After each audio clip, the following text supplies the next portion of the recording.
Afterwards, we saw him heading straight towards the mountains, some 70 kilometers away.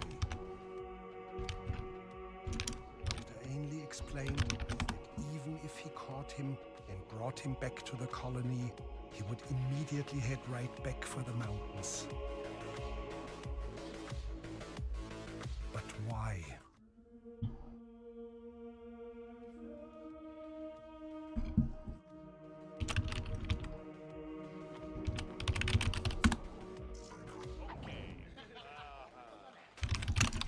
Wait, no. No, that wasn't Narita Airport. I need to issue a very important clarification here. This is extremely vital information that the world needs to know.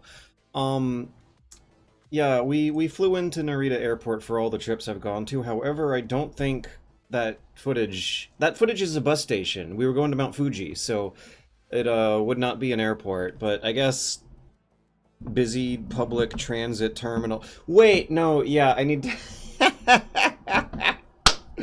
In the United States, you would be able to tell it's a bus station. In Japan, the bus station and the airport, they don't look that different when you're seeing it through the quick clips of a news story. Hello! Hello, and welcome to the Super Bunny Hop Poverty Sad Stream, episode 33 or something. I'm George, and I'm not suicidal. I have a cautious disposition towards hazards and accidents, and I'm very much looking forward to how the next couple years are gonna go. We have a video essay coming out at the end of the week. At the end of the week, after the video essay's out, we're going to have a watch party on Twitch.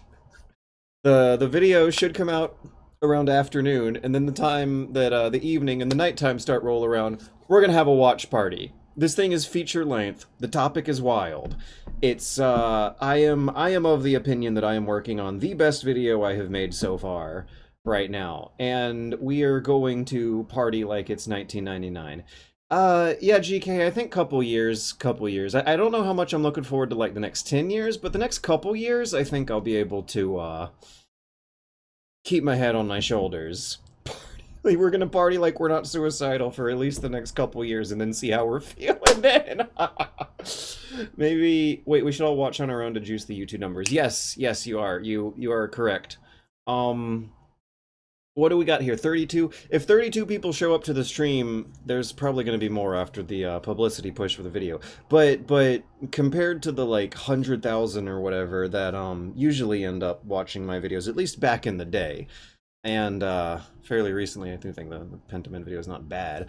The people who pirate their views on Twitch, I don't think are going to be a large enough market to really make a difference in the sustainability of my product here.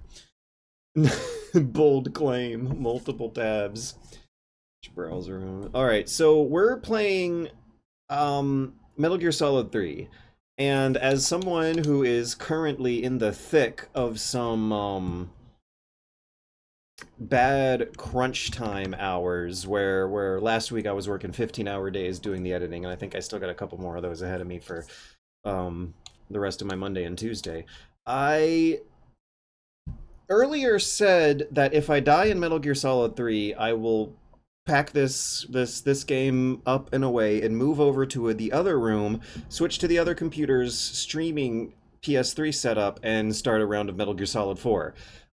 This week, I am too busy with editing and too mentally stressed with editing. As you can just saw, there were already some technical issues I had to work through regarding Windows changing the default sound device and my microphone going nuts.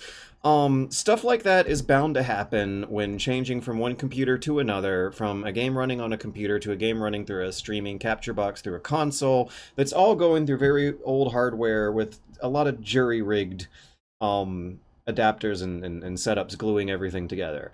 We're just doing Metal Gear Solid 3 today because I am too busy editing a very, very important project to use time and energy on something like that. And the other reason is that I might got this. I might beat the game without dying. I remember some basic things on my checklist that I made. we for sure want to make sure that we get the combat suit. And when we're fighting Volgan, we're going to be wearing the mask, the disguise mask that fools him. We're going to put lots of TNT on the ground and blow them up with enough intervals between them. Not mash the button. You gotta wait for his iframes to cool down before you blow up the next one. The fake death pill and glowing mushrooms. I cannot forget that those things give you cheap free hits against that guy. He's not super duper tough, but he can be unpredictable and has a few strong attacks. I'm also worried about the boss fight. I have my CQC reminder down here. Now, there's always been a spirited debate over exactly how the boss's CQC attacks work, and I have it written on my page as mash and hold the CQC button and the control stick in the direction of the boss at the same time when Snake grunts. And then we're going to put and then we're going to plant a piece of TNT on her when she gets CQC slammed to the ground. Now, when it comes to breaking out of prison and getting to the sewer escape route, I'm not entirely sure how that one will go. These bosses are tough, but I unironically think that just getting out of the prison building and making it to the sewers with no camo and no weapons and no real gadgets is... Fortunately, though, there's a good hiding spot, and it's the vents underneath that run underneath Groznygrad. They're not very interested in chasing you too deeply down those. But if I'm liable to die during this playthrough, I think it's steering the stuff we have ahead. The prison escape's going to be tough. Volgan's going to be tough. The motorcycle escape scene's going to be super easy. Holding Eva's hand as we sneak away from soldiers who I'm going to leave books behind is going to be tough. I think we're going to tranquilize and silence pistol our way through the second phase of that portion when they're no longer chasing after you and you have to sneak through a formation of them. And then we'll have the boss fight, and that's going to be tough too. But I'm saying tough, I'm not saying hard. I'm not saying difficult. They're not highly difficult, they're tough. If you know the basic strategies and the basic moves, you can knock them out in 2 to 3 retries. I've got to knock them out in 1. If I die, we're putting this away. If it happens disappointingly early in the stream, that's just the commitment to the bit, to the permadeath bit. Yeah, earlier I was thinking that if I would die earlier in the stream, I would switch to Metal Gear Solid 4. I just want a friendly disclaimer that now is not the night to be doing something that complicated. I'll stick around and chat for a while if I die disappointingly earlier, but I think I might got this. Hey Matt GTV, what's the runtime of the essay? Long. I'm not gonna spoil. No dreamcasting for Fury, but I'm gonna say... We're gonna want to take away the transmitter that appears on our body here. And we're also going to want to throw this food back at Johnny. Because even though there are multiple methods to get out of here, some better than others, if we throw the food back at Johnny, he'll give us our cigarette sleeping gas weapon.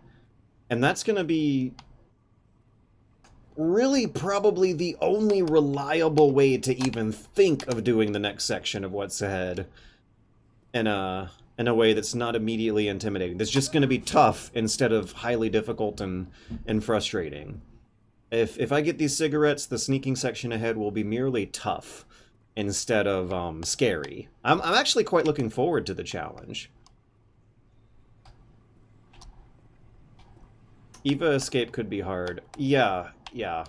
However, I think my usual strategy of leaving a trail of books behind to distract the guards has worked many times, so long as you and Eva keep moving ahead, but you plant a book every maybe like, let's say 15 to 20 seconds along the route. I think you are pretty good to just keep moving forward without necessarily worrying too much about them running into you. So the next section, though, that's going to be harder, and that's when you have to... when the guards are in your way instead of you running away from them. And I think I am going to stay on my belly with my camo at max and shoot people with the tranquilizer first, and then the silenced pistol. Actually, let's do silenced M16. Silenced M16 second. I think the ammo is cheaper for the M16. Oh, I forgot to throw it back because I was talking too much. No! Oh, okay, good, that works. Hey, do they actually not have a collision... Do they have no collision detection on the bars when you throw food through it? I gave him a very bad throw just then, and he still got it. I usually throw smokes at them. That buys you more time. More time than sleeping? That can't be right. The tranquilizer dart, that really does... I think I know what you're saying, but the tranquilizer's more overpowered than that, right? You can't do long-distance headshots with a smoke grenade. The smoke grenade might be more useful if you're doing a no-trank run. Oh, I can't hold it anymore. There he goes! Hold on.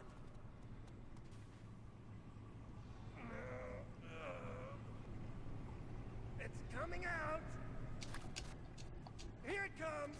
Oh, you were a token flip guy. You're just in no trank mode now. That has that become the normal way to play the game for you, like it has for me? That's a record. Will this even flush? Oh my god.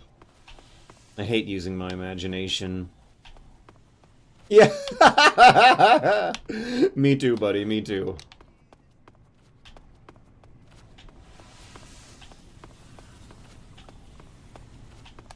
I think I gave him 3 foods. Wait, maybe I didn't. I don't know.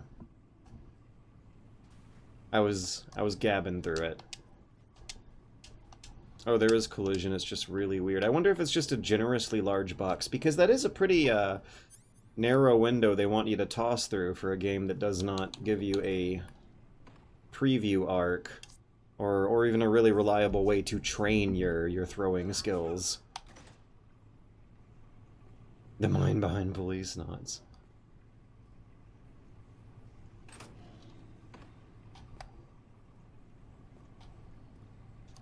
Oh no, I think I just realized that when doing my franchise-wide playthrough of Metal Gear Solid, Hey, eat up. I did not, or I forgot to, Well, it's your loss. I forgot Twin Snakes. I'm fine. The rat's fine. Don't worry about me, Johnny. I just ate a rat. So he just ate a bat and a frog. And what are the other things he tosses you?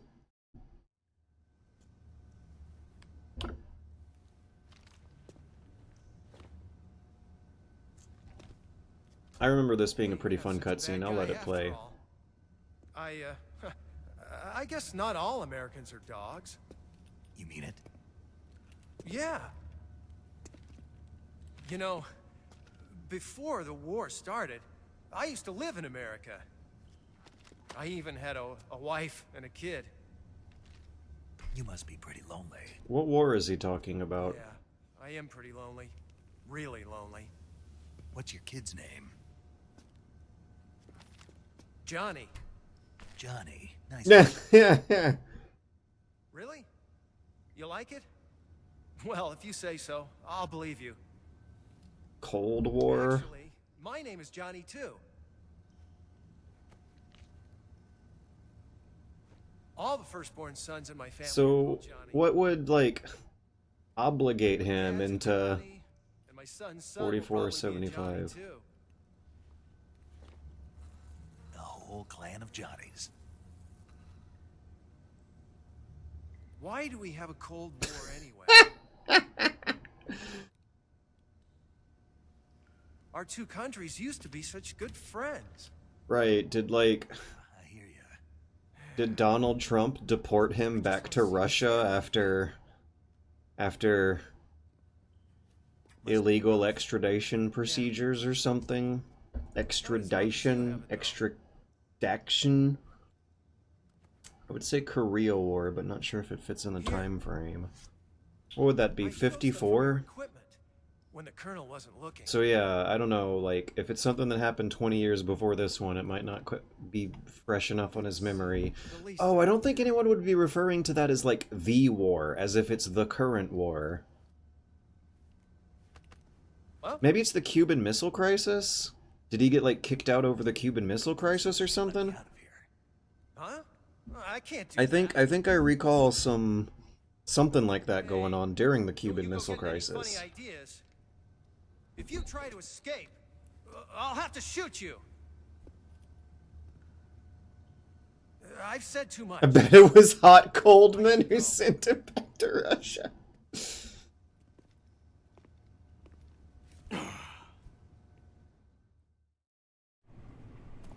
So when he comes back, should I try cigarette smoking him?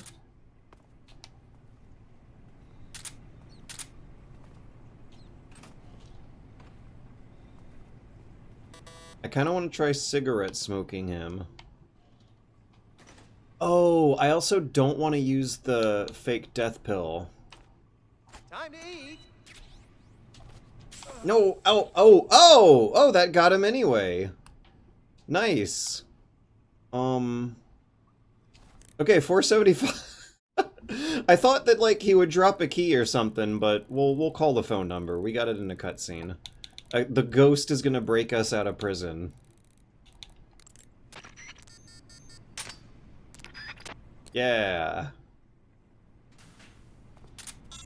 Okay, now Johnny's gonna be the prisoner.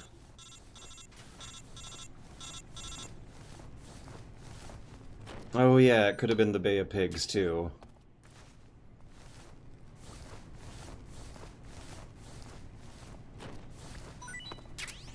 Oops! I didn't know he would get back up after 2 grabs. Also, he had some good stuff on him. I should eat that rat. Om nom nom. Where'd it go? Yeah. He had noodles on him, and he was chowing down on that complete crap. Yeah, didn't wake up that time. I might want to check in on him again after scanning these items for rooms, after scanning these rooms for items. I don't think there's anything... Wait, isn't the revolver around here? Oh, it is. I just need to find ammo for it. I thought the camera was in here somewhere. Do you use smoke grenades to trigger that froggy? There's no items here. How are his Z's looking? He's got 3. There we... Actually, this is crap.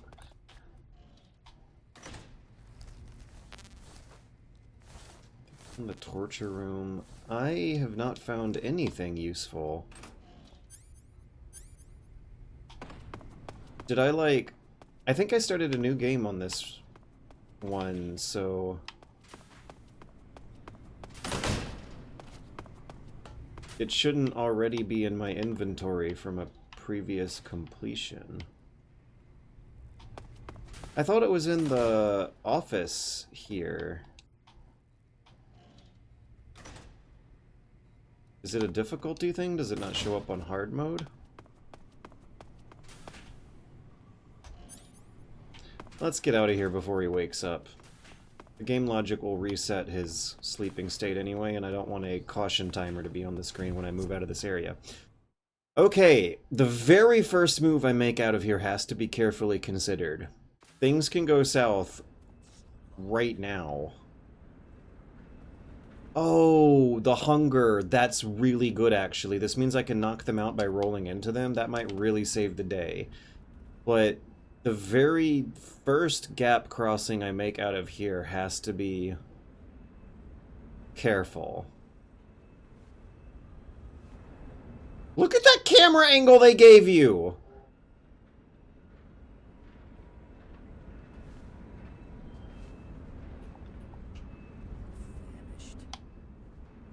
So, between this top-down camera angle the one you get on the wall press, and the one you get from safely peeking when the guard's head is turned, you got visibility here. I can see every angle on the other side of the wall that's relevant to make this move. But then when I cross over the next corner, there's going to be another one, and I want to time it up to when the guy in the very back there has his head turned. Like maybe now?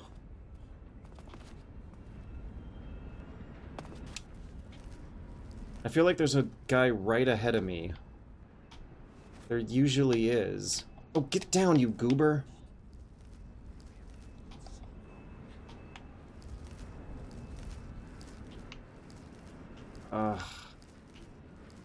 There he is, there he is. He was on the other side of the car. Okay, should I leave him alone? Or knock him out somehow? We'll leave him alone and go for the alleyway to the northeast. There's like one safe hiding spot if guards do spot you throughout this section, and it's the ditch. And the route that I'm heading to now will give us easy access to the ditch.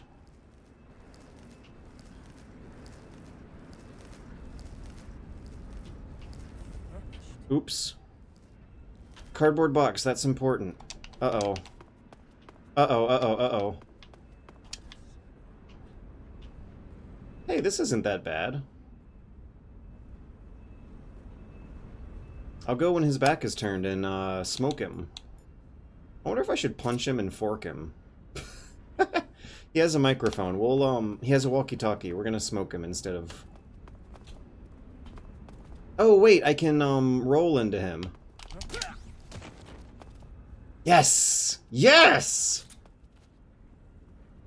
And I got the box. Okay, that means new hiding spot. In case a alert phase happens, I can box up here. Oh, isn't there something important on the roof, too? I might have already gotten it. I think it's a book. If it respawned, that's really important, actually, and I should try to get it again. Okay, we're not done here, and that guy might call in an alert with his walkie-talkie when he wakes up, so let's give him some gas. Oh, I have shitty food I can throw at people! Oh, and that even works when they're knocked out! This run is going surprisingly well. Bleep. Grenade! Ha ha!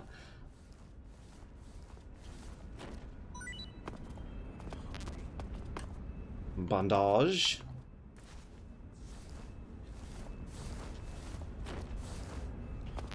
I guess that's all he's got.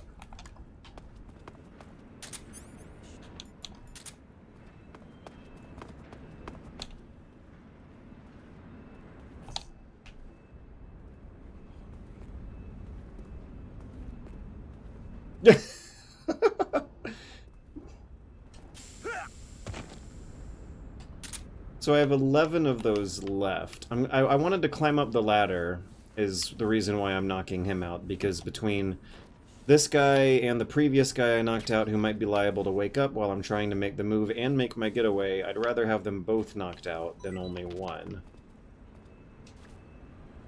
Now, this guy in the back might spot me climbing the ladder, so let's wait for him to turn his head completely around, and then cross the gap, and then wait for him to turn his head around again, and now go up the ladder.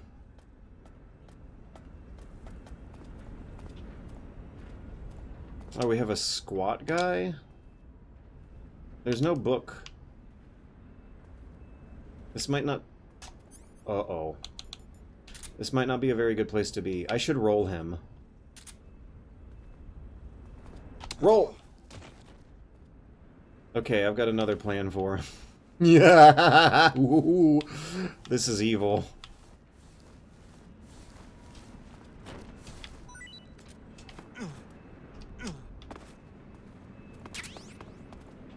But I got revolver ammo now. Worth it. Can you non-lethally destroy radios? Yeah. I don't want to shoot it, though. I don't have a silenced weapon, but you need to shoot it with a gun. And the bullet, I don't think it ever will penetrate the radio and wound the guy. You're You are free to shoot the radios on guys' chests to your heart's content. It's a bulletproof radio, yeah. Dun dun dun dun dun. Wait, is it actually gonna be harder to sneak to the west from here versus here? Because I might be able to... There's only 2 guys left, right? It's gonna save the damage I've done. Could I just shoot both of them fast enough? Nah. Nah. I got this. I got this. What was that? Oh, yet. What was that? Let's go see. What was that? Oops. Okay. Shoot him! Oh my god. There. Now we have no radio at least, right? Oh, I got an idea. Shoot the fucking gun! What is that?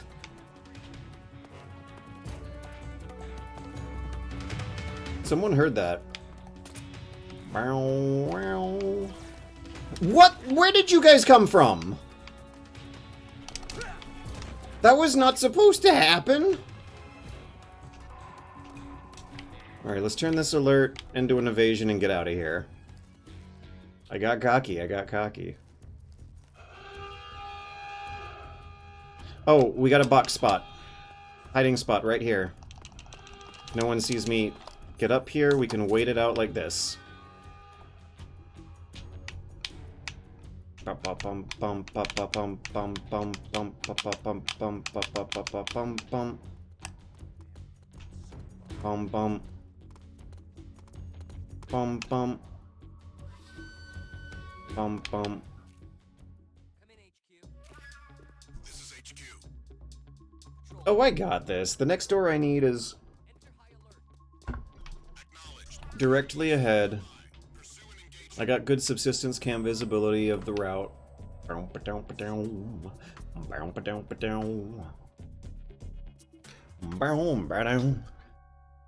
Oh yeah, I have no life medicine right now either. That's another layer of fun grand strategy of tension to consider. Oh, another thing to consider is that I was this computer randomly shut itself off the other night. Was it yesterday or the day before?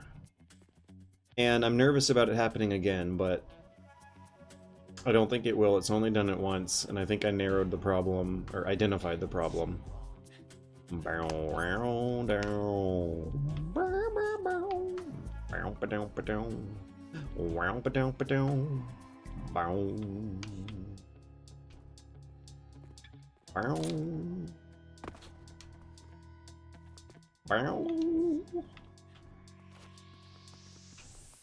Boom, boom, boom, boom, boom, boom, boom. Boom, boom, boom, boom, boom, boom, boom. Boom, boom, boom, boom, boom, boom, boom. Boom, boom, boom, boom, boom, boom, boom. Boom, boom, boom. Boom, boom, boom, boom. Boom, boom, boom, boom, boom. I made it out of there. I had to kill 3 guys. I think I actually killed only 1 guy. I shot a guy, but it didn't kill him. But I threw a guy off a roof, and that killed them. Ha ha! I'm trying to wait for the caution timer to go down before going through this next door, because there might be a reinforcement squad in the next area who might start moving in a scary, unpredictable pattern if I go through too early. Bow bow bow bow. Round pa down pa down. Bow pa down pa down. Ba bow. Ba dum pa dum. Round pa dum pa dum. I like how even without the radar you can make up their field of vision. I wasn't necessarily thinking of field of vision so much of straight ray-casted line of sight. They turn their heads left and right as they walk along, and that actually does correspond with their visibility. And Metal Gear Solid 3, though, it's always hard to tell with some degree of exactitude where exactly their visibility range is going to begin and end, so a lot of your movement should be focusing more on risk mitigation than attempts at exactitude. I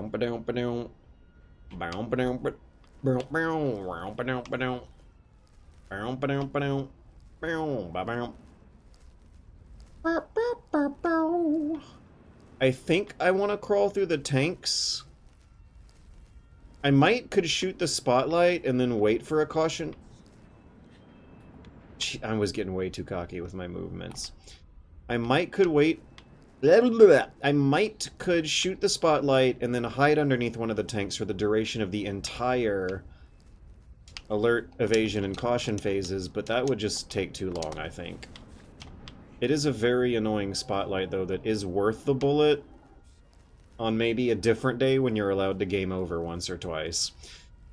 Yeah, if you are going for pure raw speed, there is a very useful trick where you can shoot the light and leave the area and die, and then restart the area and come back, and when you come back, the light will be broken with no alert phase needed. $30 sold for rent. Can't stay for long, but congrats on the new video. We are so back. So we're gonna just have to wait for this guy, I think. This is the radio man. Should I be gassing him, or... Also, I kind of wish I had the camera for zooming purposes. There might be a guy nearby him who... resolution's high enough. I don't need the scope. Okay, now as I sneak through these tanks, let's make sure I'm not going to be walking into anyone's sight lines on the far side of any of these tanks.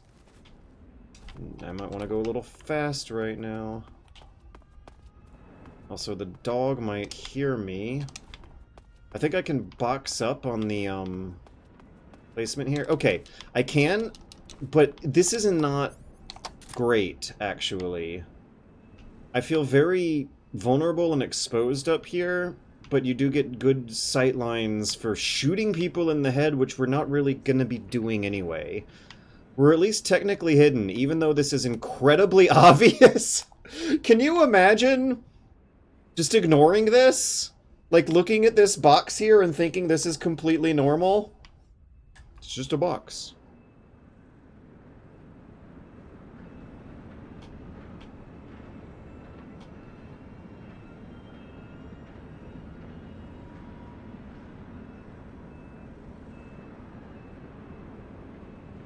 Oh, it's definitely... I think we are going to get some cannibalism going on for the Fear Boss fight. What is going on? Where is everyone? I kind of don't want to leave this hiding spot until that guy I just sneak past, who disappeared into the row of tanks, restarts his route over again and has his back turned to me. Oh, hey, hello, welcome there, Helmut Schmidt. We're about to... Don't spoil, but Helmut Schmidt is gonna be getting a kick out of what they'll be listening to soon on YouTube. The test of my pronunciation skills will finally... The results of the tests will be known.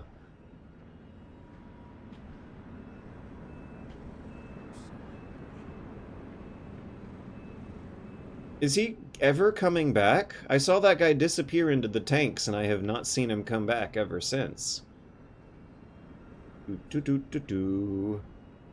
Alright, I'm starting to lose patience. Should I risk taking a few steps out of here? Let me look at this guy's routine and count out how many seconds of free time I have. I wonder actually if I should dash across the runway and hide in the stairs at camera 12 o'clock here. That might be another good hiding spot for studying their routines. Oh, okay, we got...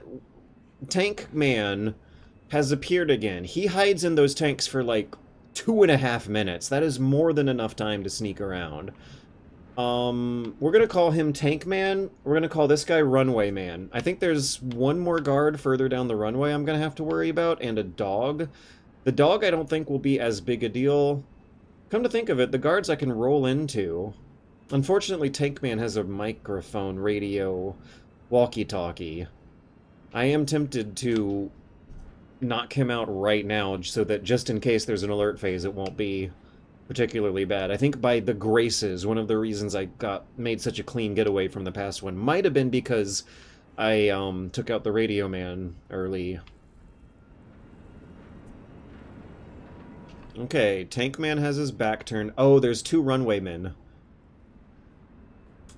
I think I should gas this guy, definitely. But Tank Man is now not going to be a problem for like 3.5, maybe 4 minutes. He's got to walk into the tanks for 1 minute, and then he's going to be down in there for 2.5. Should I try D-padding him, or am I too close? Let's try D-padding our way out of here. Why are you aiming?! Shooting this revolver feels harder than it should be. Oh, box walking is slightly faster. This runway man is going to be a problem. Should I shoot those barrels and make a run for it? It's tempting, but I still got time.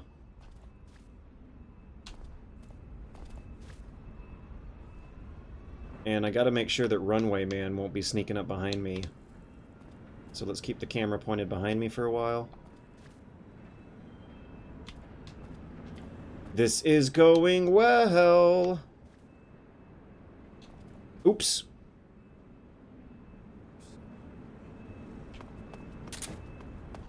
Yes!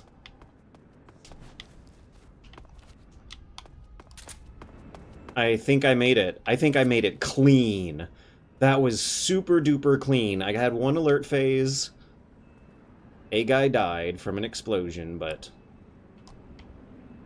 he knew what he signed up for.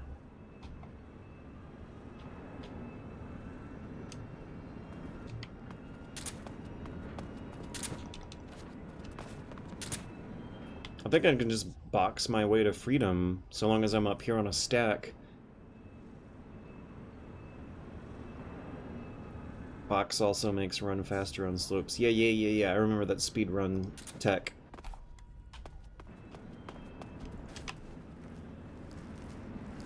I think I got this, though. I think I can belly crawl my way to freedom. Both of the runway men are not visible, and even if they were visible, I think I'm at a far enough distance from them. The dog is nice and sleepy. The runway men have their back turned. The weapon shed was empty, but that's not that big of a deal. Alright, we made it. We made it really good, too. In the next area, we got dogs, but they're not a problem. We're good for a while. Oh, and we took off the transmitter, so we're not going to make the same mistake we did last time with the ocelot showing up in the waterfall area. We are good to go. Yeah. This is no more trouble until planting the bombs on the, Meet you now. The door at the north end is open, right? Snake? on the Shagohod fuel containers. It might be hard The Colonel found out you escaped. He did, huh? getting my way there, but once I'm in the weapons lab, I put on the science uniform and I'm clear. I think Splitter uniform's gonna But once I'm out of help the me fortress, sneak my way to freedom fairly easily when that happens. I'm gonna go to the bathroom to pee. I'll be right back. It'll only be like 30 seconds. got to be kidding me. Well, we made I'm it, despite serious. your And that directions. means the escape that I laid out is Is sealed off too. right. And they just sent a unit out looking for you. Down here? Uh-huh. They'll be there any minute now. You've got to get out quick. But isn't the exit sealed off? You should be able to get out by heading straight north. Book it, Snake. If they find you, you're dead.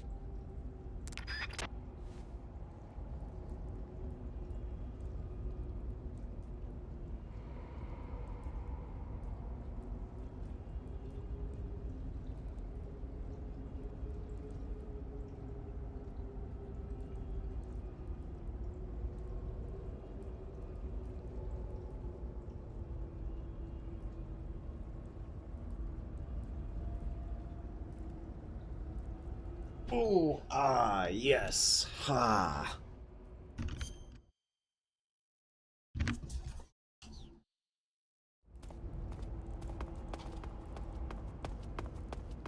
There's no reason to change away from the neat camera angles right now. I don't even want to risk missing the drop. There's Permadeath on. It is fun to drop down those things, but we gotta go for safety over fun. Risk mitigation is the order of the day for now. Please don't test your luck. Exactly.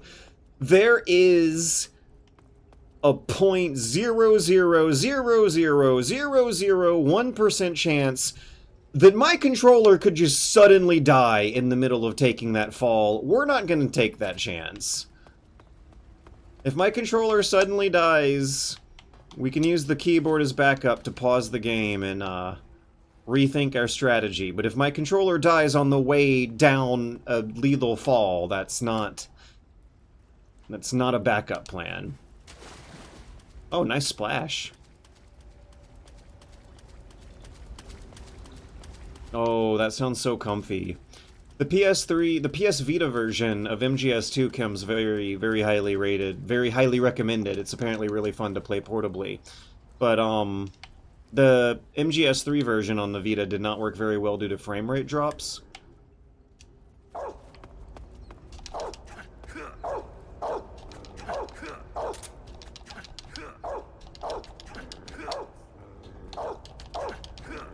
Okay.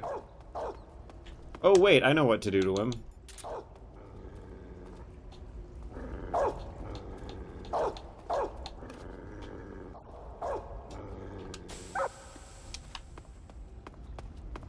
Wait, no, I totally would miss a chance to do something stupid and funny. I'm a Hunt Showdown player! Resisting the temptation to do something stupid and funny is, like, the most interesting problem of life to me.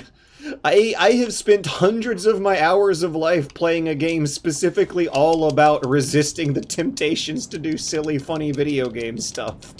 Oh my god, Snake's kind of hungry.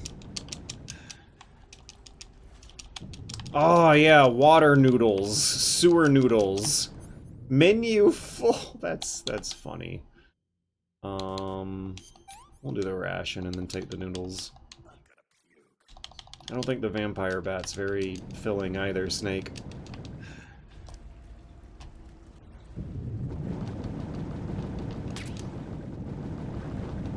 You die looking for a perfectly optional suppressor.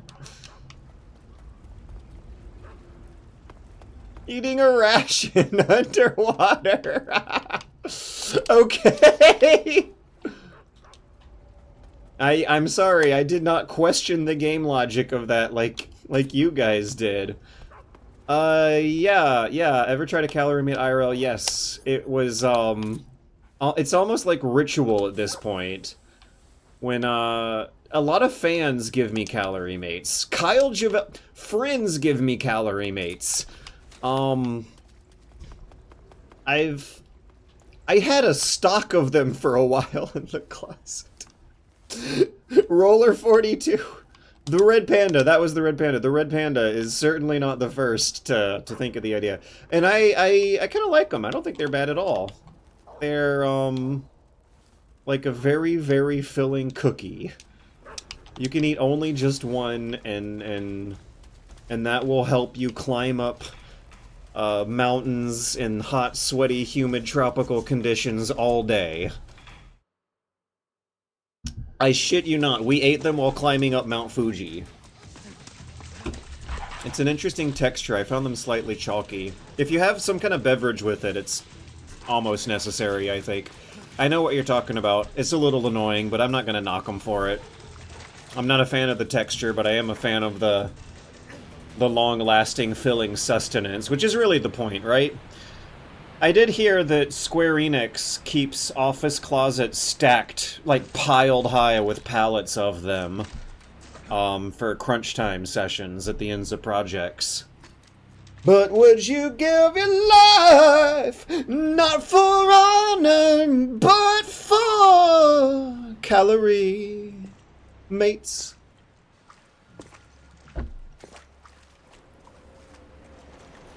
Oh, look at him sniff. He's a cat. He has heightened senses of smell. Been waiting for this. Is that actually what Nobody interfered. what he's supposed to be doing when he's like smelling the air as he approaches Snake? Is being able to smell things really good an Ocelot superpower we've never known about? I mean, he shoots revolvers good? Question mark? I just realized. He's called Revolver Ocelot. He likes revolvers. Revolvers are his thing, but he keeps getting his ass kicked. Naked Snake makes fun of him for the fancy engraved ornamental revolver he uses at first. And then later on, when getting into revolvers, he has so much fun with this Russian roulette business that he can't actually shoot his target when he is supposed to. But then again, he's like a secret spy secret spy double agent buddy who's not actually supposed to be killing you this whole time. So maybe Ocelot having fun trying out new guns instead of getting serious trying out reliable guns. Maybe he's just indulging in it this time. Maybe he is just having fun because he's not taking the assassination of Snake very seriously at all. He's just putting on a show and having fun doing it. Ocelot is the actual hero of MGS. So the other thing is, in Metal Gear Solid 1, in your boss fight with him, he has 2 revolvers, right? He switches from one to the other and then revolves them both when he revolves them both when he runs out of ammo. Somehow, some way, he's shooting with ricochets in that room, but you can kick his ass fairly easily. Like, why does he like revolvers so much? Is he a Hunt Showdown player? Is Ocelot a Hunt Showdown player and Snake's a Metal Gear Solid player?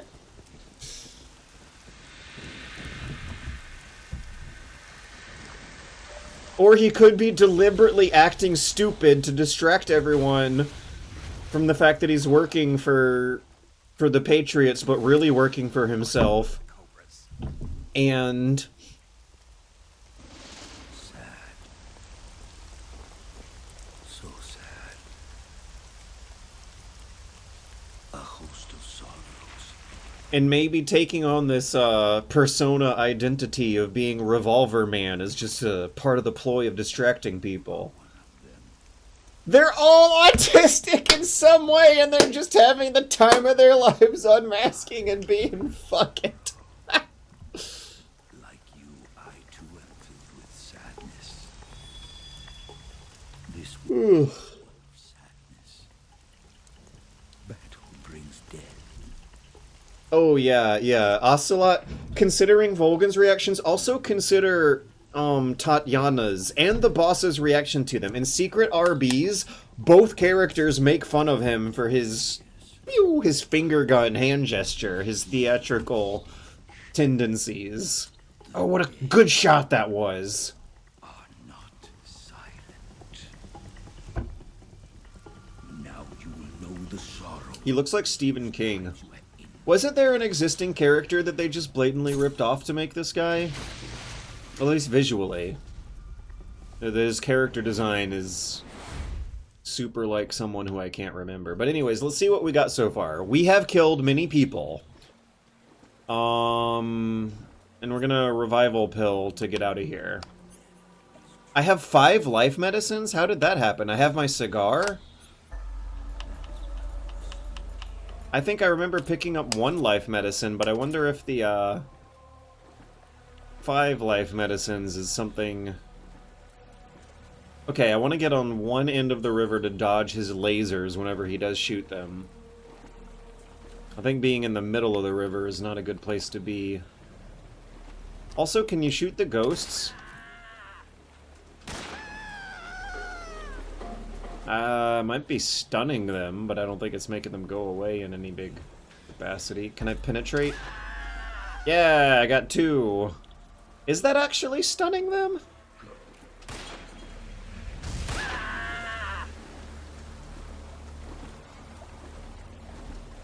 I'm just now remembering what this is like with ghosts, because usually I play this boss fight with no ghosts.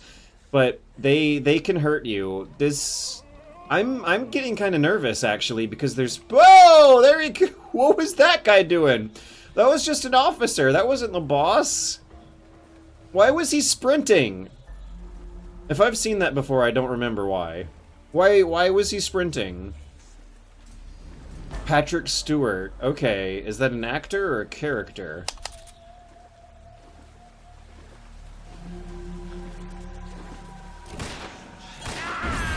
Woo! Laser. So the shots stun them and keep them from grabbing you and taking away life points. Now what I don't remember is if they do take away your life points, if that is a legitimate game over that would end the run, or if you can revival pill your way out of the boss fight like you do at the end of the river. I'm going for end of the river.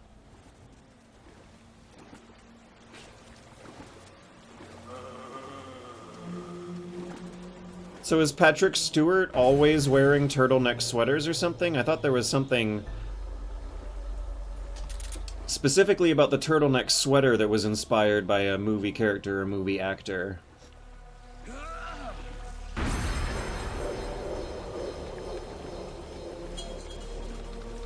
So to dodge the Sorrow's projectiles, you kind of just stick to one end of the river and then immediately move latitudinally left or right, depending on which side you picked.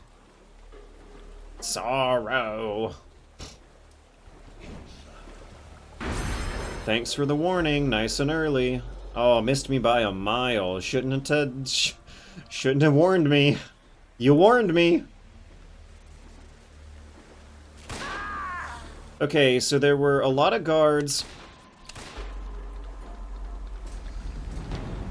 before or between the pain and the fear. Oh, why did that happen?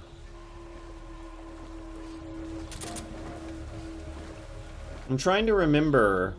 I remember clearing out Bolshaya past base. I remember clearing out... I remember having a bloody, violent chase down the mountain. And that's where these guys are from. I am... Because of this one-shot permadeath thing, I am remembering these guys... Surprise... Holy shit, have you guys ever played the game like this where you can remember the particular guards as clearly as I can right now? Because there were no retries. There was no concern about the memories getting muddled here. Wow. That is interesting. That is awesome. That is beautiful game design. Cannibal run confirmed. Did we get it? Did we get a cannibal? I don't remember seeing the subtitle, "You ate me," but maybe there was a vulture or something? Game feels a lot more different when you permadeath it. Or allow yourself fun mistakes.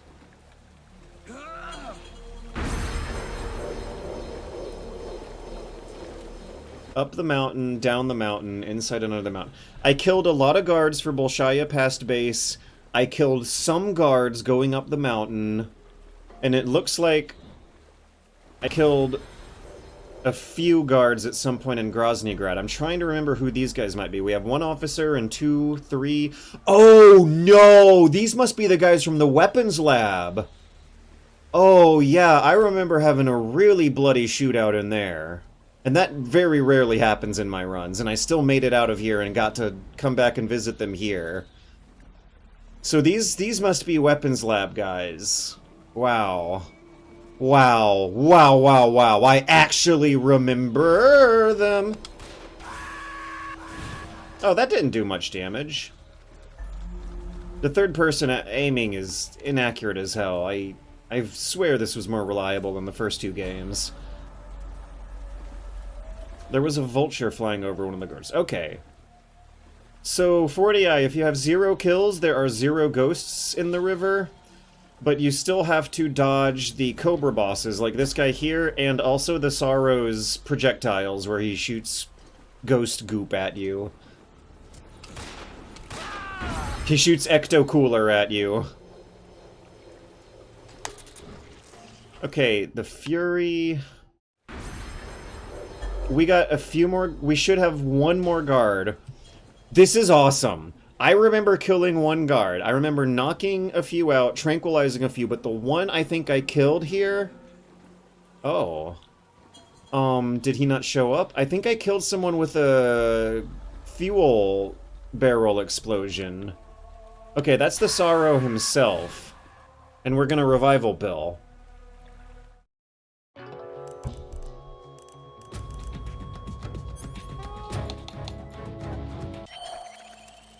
This is actually going to be the first of 2 times we revival pill in this run, because I'm going to try to use it during the Volgan boss fight.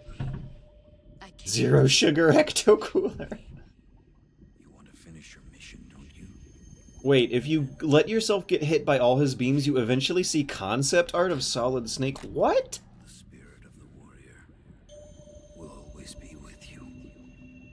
Don't be sad. We'll meet again someday. The run is over like that. What a transition.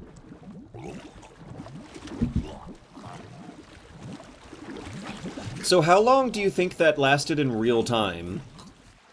He fell into the river, evidently didn't drown, and the human brain can totally imagine something like that in a matter of seconds.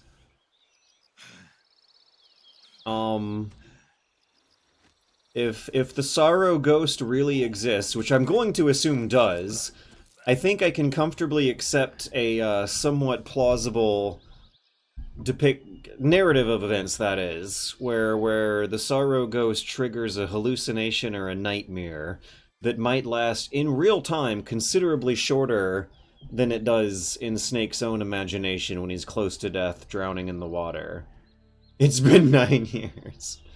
It was dawn when Snake jumped? Right, we have a time of day.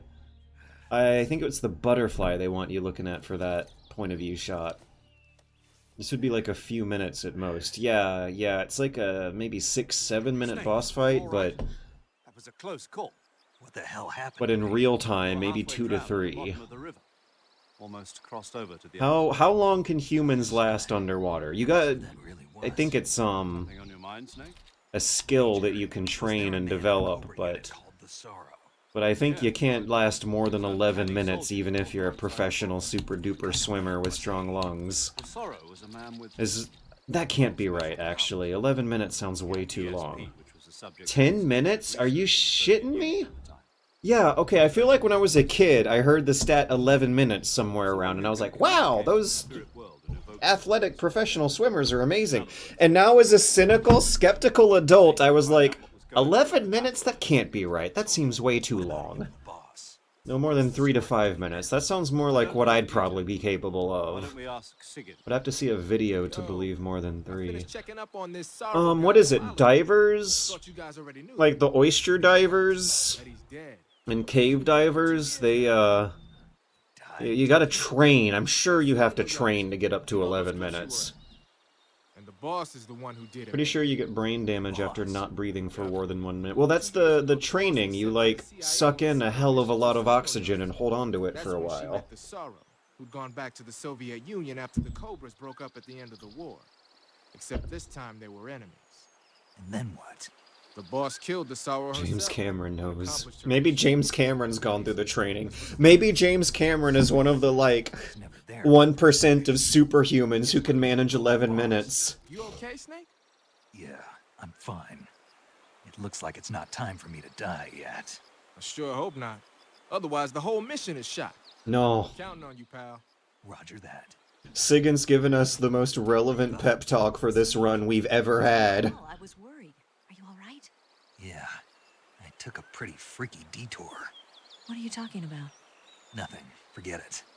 Let's just say I'm back. Good. You need a couple minutes for hallucinations, really? Jumped in But the not more than river. 5 because no brain damage. You're out of control. I don't know. I can Got carried away by the current and almost drowned. Great. I can visualize the entirety of that boss fight in an instant. I don't think he needs Let's meet up there. The length of the boss fight is completely up to Snake's imagination. How long he's in the water might be actual... Behind that waterfall, there's a cave. We'll meet in there. The cave behind the waterfall upstream. Okay, so it's Got it. dawn when he breaks out of prison. Let's see what color the sky is. I think I remember the sky being pretty white and an intense yellow sometimes, depending on what the bloom looks like. And here it looks like a very bright blue. Was he in there for 3 hours? Wow. What a pretty environment, by the way. This really is the most naturalistic and painterly that forest scenes ever got on the PlayStation 2. Oh, wait, I'm forgetting about Siren. Siren had some pretty good-looking forests.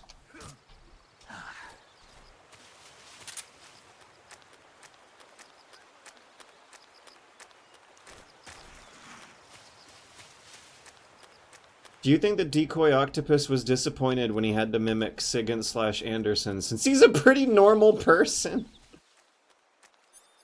Oh, I got my ammo back! And the, revival pill is still there. You only have... Oh, we have 1 life medicine. I've never paid this much attention to how... Oh my god! I never noticed how the ammo you use in the boss fight is just in Snake's imagination. It doesn't really leave your inventory when you wake back up in the real world. Jesus Christ, this game! This game! You can play it over and over again for 20 years! There is something new every time! Can I eat this? Yes! I thought so.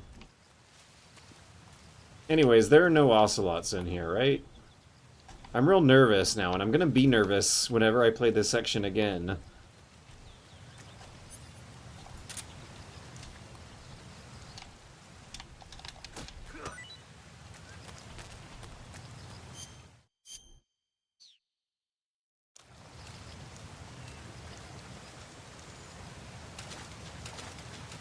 During the Sorrow fight, you get full inventory. You can even equip your regular guns. Wow. There's no caution mode. Yeah. Right. Oh, yeah, I think you notice that as soon as you wake up, actually. Oh, Eva also gives you a call and warns you about them, too.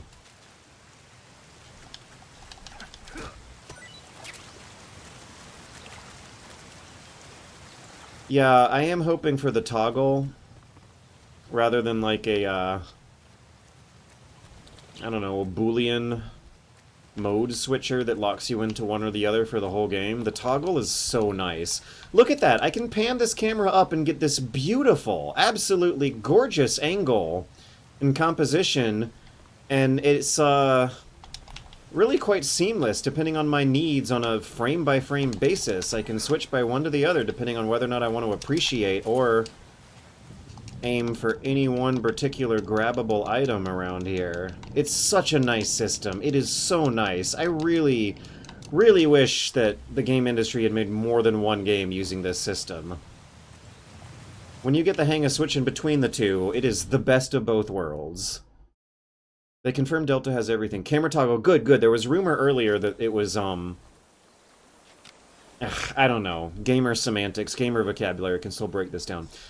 So by toggle, I mean that you can switch between the two in real time with one button press without interrupting your gameplay session.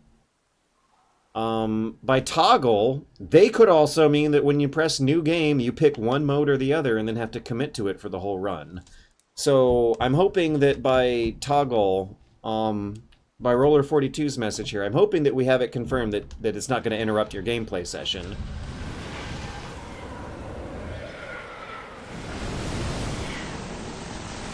Okay, so Val825 has the stats. Normal people can't hold for more than 2 minutes. Experienced diver can manage around 4 to 5.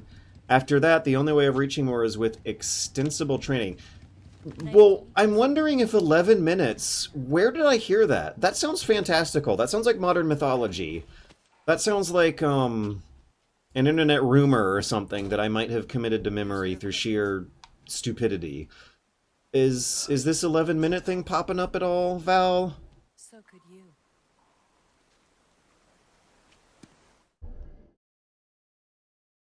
Save? Yeah, sure. The computer could suddenly turn itself off for no reason at all. Freediving world records. Oh god, I gotta open up another tab. Give me a minute.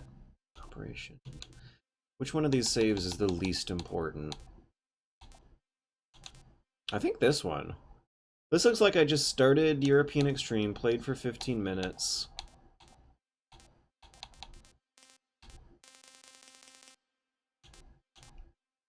Hey, we can actually overwrite our previous ones. Weapons Lab West Wing. I guess I saved this before the torture cutscene, and then saved again after waking up in prison. It's 11:35. Is that a world record? Probably. 11 minutes is peak Olympic stuff. That's still crazy. 11 minutes! Like, yeah, after a few years of, I guess, forgetting that I actually must have heard that from some kind of Olympic world record, I'm like, I'm skeptical even remembering it. Like, is my memory right? Way above the stuff of common people. Maybe Snake can just breathe water. Just breathe water, but he forgot that during the fight. Not for dinner. Oh, they even put her feet in the frame, too! I wonder if they scanned in the back of the actress's feet. I wonder if they did the blood doping thing, which lets you get more oxygen in your blood. Oh, that would be disappointing. Right? I'm like going through the childhood experience being like, wow, 11 minutes? That's like some kind of magic superhero thing. And yeah, the reality might just be that it sure is still pretty cool, kind of like magic, but yeah, might be drugs. There might be a drug that makes them do it. Which is, still pretty cool, don't get me wrong, but hopefully they're being honest about it or something. So wait, how does this work? How about sushi? I work with harpoon fishers and lifeguards who can barely do more than 5. Supposedly it's made from raw fish. Blood doping thing gets more oxygen in blood. I've not heard of that before, but Olympians doing absolutely incredibly hard to believe superhuman feats just from doping is fairly common. But wait a second, this brings up a cool point, and that is the cognitive dissonance between me being disappointed and deflated at finding out that the 11-minute world record might have been done because of doping, but also still being impressed regardless, which means that what we really need... Maybe this is how we can get the world relations back together. We need a new Olympics that allows doping. We need a new Olympics where Gears of War roided up freaks, where 11 minutes holding your breath, 11 minutes underwater is the normal level of competition they're working with. I would probably watch that way more than the regular Olympics. Like if it was the drug Olympics where everyone involved is signing whatever paperwork and whatever life insurance policies they would want to willingly sacrifice the rest of their lifespan to do some ridiculously superhuman stuff in their youth is, I mean, come to think of it, not that different from how a lot of those guys' lifetimes long-term work anyway, but also probably wild to actually watch as a spectator sport. Holy cow. George, we have that. It's called the Olympics, the normal Olympics. Isn't that just the regular Olympics? It's only doping if they get caught. Baseball was more exciting when they hit 100 home runs in a season. With just this much, you could blow up the Shag. Well, okay, so Is that right? Yeah. I might just be imagining something Tell me about it. way more excitedly than me actually consuming it, but a lot of bodybuilders who look really scary and intimidating, who just like look like their whole entire bodies have been bicycle pumped up to where their muscles are bursting at the seams. Isn't that like some kind of oil or something that they inject into their muscles, and it's not real muscle, and you probably could, or they probably couldn't actually hold their own against real wrestlers and real sportsman-like competitions? I would not mind watching wrestling matches between guys who look like that, but aren't actually very strong and aren't actually very good at wrestling, but look like they are. It's roids and oil. Right, okay, the roids might actually make them strong and scary, but the oil doesn't. I bet I could kick their ass, you know? If someone's muscles are just made out of oil, and I'm like some schlubby gamer who occasionally rides a bike everywhere, I bet I could do it. Yeah, no problem. It's all fake, it's for show. I got my bicycle legs. I'll get them caught in a leg lock and exposed to the world the faux, the fakeness of the oil bodybuilding. They rub oil to get the shine. They also dehydrate themselves. There's some kind of, I'm no expert. I am not, this is a Twitch stream. These are not published statements I'm really putting on a serious video record. I think I learned about it from a Reddit comment. But I think there is some kind of bodybuilding oil that you can inject in your muscles to make it look like you spent 10 years buffing up. And those are the guys I want to fight. Sight enhancement oil. I think there are some heavy lifting competitions that don't test. Bodybuilder UFC would be like pretty sumo wrestling. Sumo wrestling is genuinely impressive, though. I didn't get into it, but me and my friend Joel, when we went to Japan the first time, we did go to the Ryoko Gokan Stadium, and when you see it with your own eyes, like, it is really crazy how big they are compared to normal people.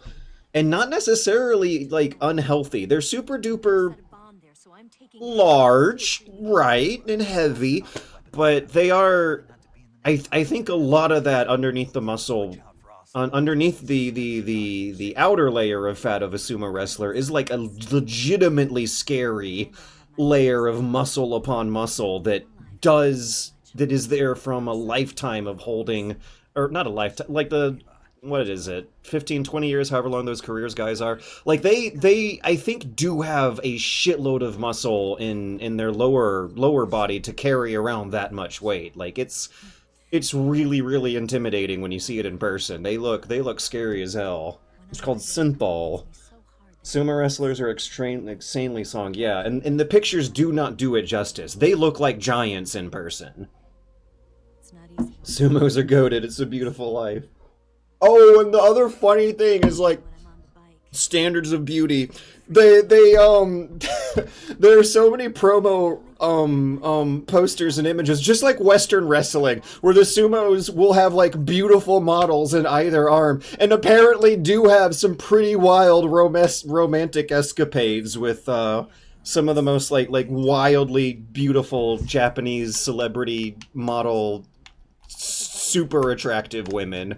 Yeah, no, the sumos, they are living the life. They're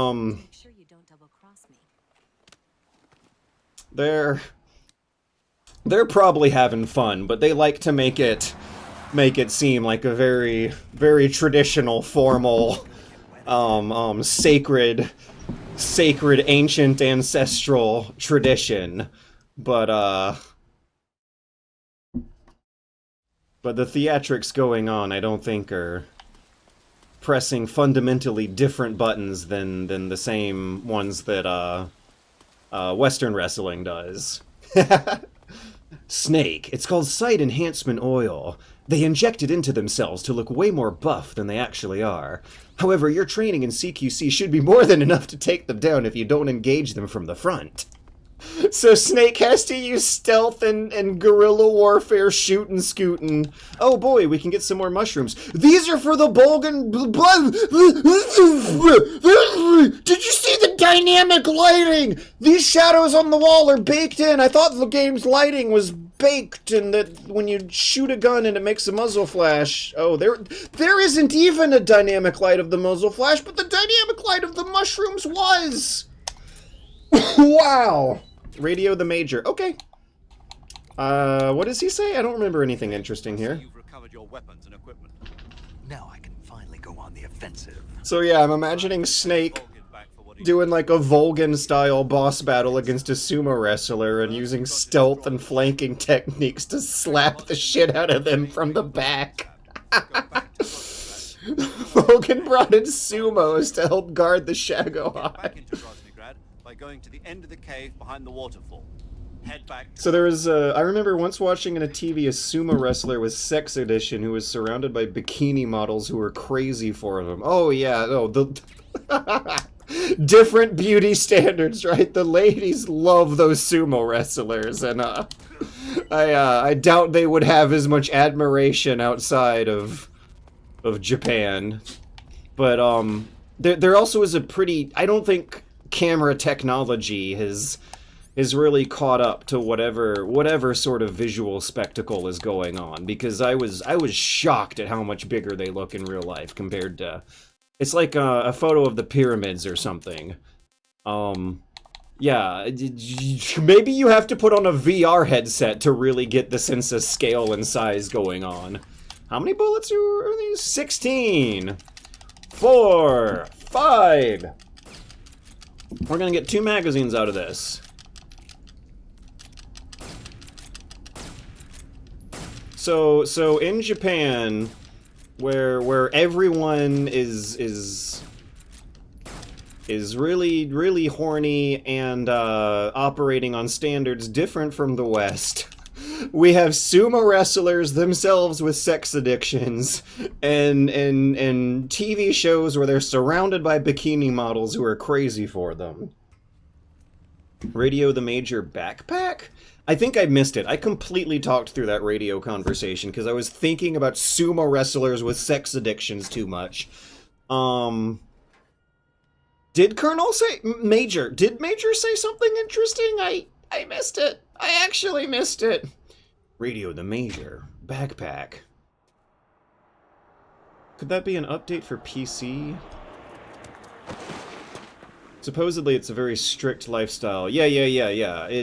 Which is visually evident when you see the bodies they've built up. It does take years of intense self-discipline to look like that and not be an actual fat ass, but a really, really scary, intimidating muscle man fighter guy.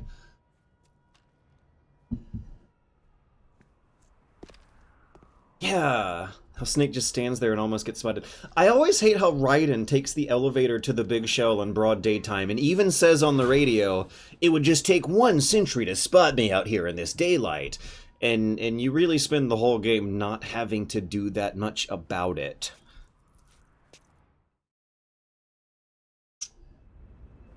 When the cutscenes acknowledge how small the guard sightlines are, it does take me out of it. Okay, we want a splitter, and we want to clear out our backpack. We want to fast travel with the truck at the far northern end of this area. I've seen various Russian Gopnik memes that feature these guards at this part of the game here doing the squat thing. But we want splitter... Do we have splitter face paint? Yeah! Alright, now what kind of gadgets are we gonna bring along? I got my notepad. We want the combat suit. Is there anything out here I'm missing? Oh, let's throw them some rotten food. I bet we have lots of rotten food in our backpack. Oh. Ow. Okay. Well. They're gonna be hungry regardless, so we can throw them some low-value food, like the ration... Tree frog, glow cap. No, we want the glow cap for Volgan. Bat. Mic might actually come in handy. For, no it won't. The camera will get us good. Let's not use our books yet. Magazines. Magazines. Absolutely, positively, let's exploit those magazines. We have 50 of them. We're at the end of the game. This is the part of a Final Fantasy game where you finally get to use all your X potions you've been hoarding up. If I don't use my magazines to help me out of jams here, you're allowed to yell at me. Oh, good night, Der Helmut Schmidt. Nice to see you. I hope you, get a kick out of my attempts at what you tried to help me with during the video at the end of the week.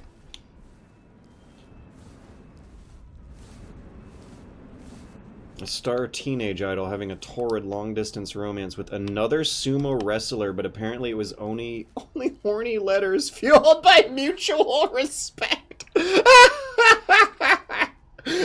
Oh my god. That is funny.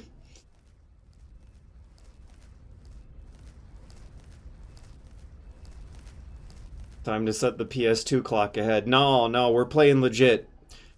I'm debating internally whether or not to go get food. Oh, looking forward to the attempts at German pronunciations. You spoiled it. Thanks for the 20 bucks. Thank you for the German pronunciation consultation, Der Helmut Schmidt. This has been a really fun stream. How can I like get him down? I am holding A and he gets up, but sometimes I want to crouch.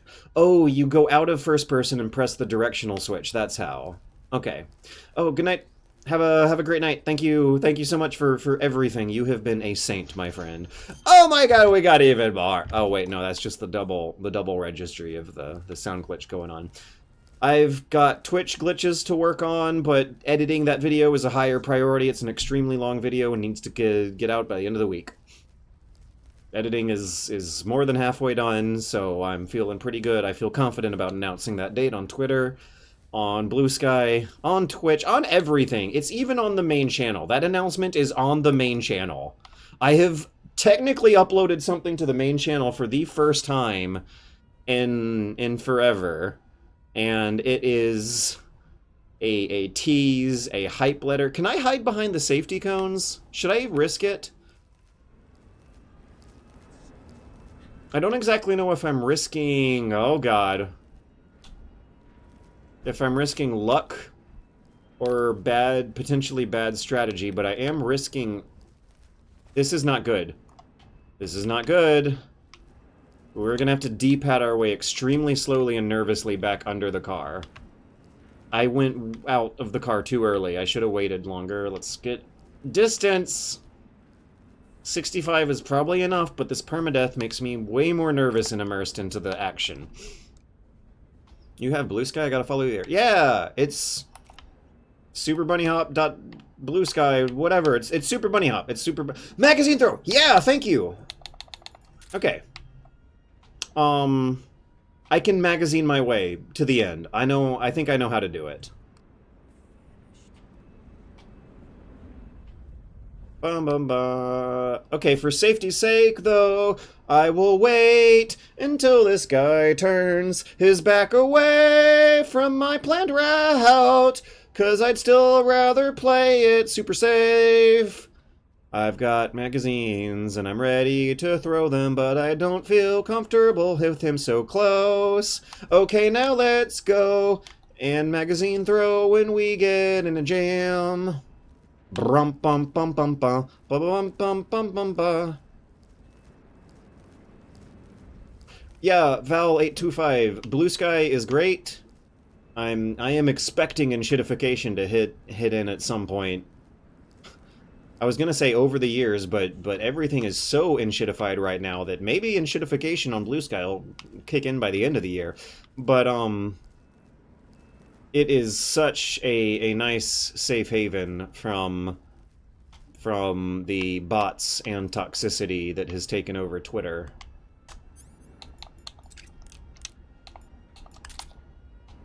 Should I tranquilize this guy? He's gonna be annoying to go around.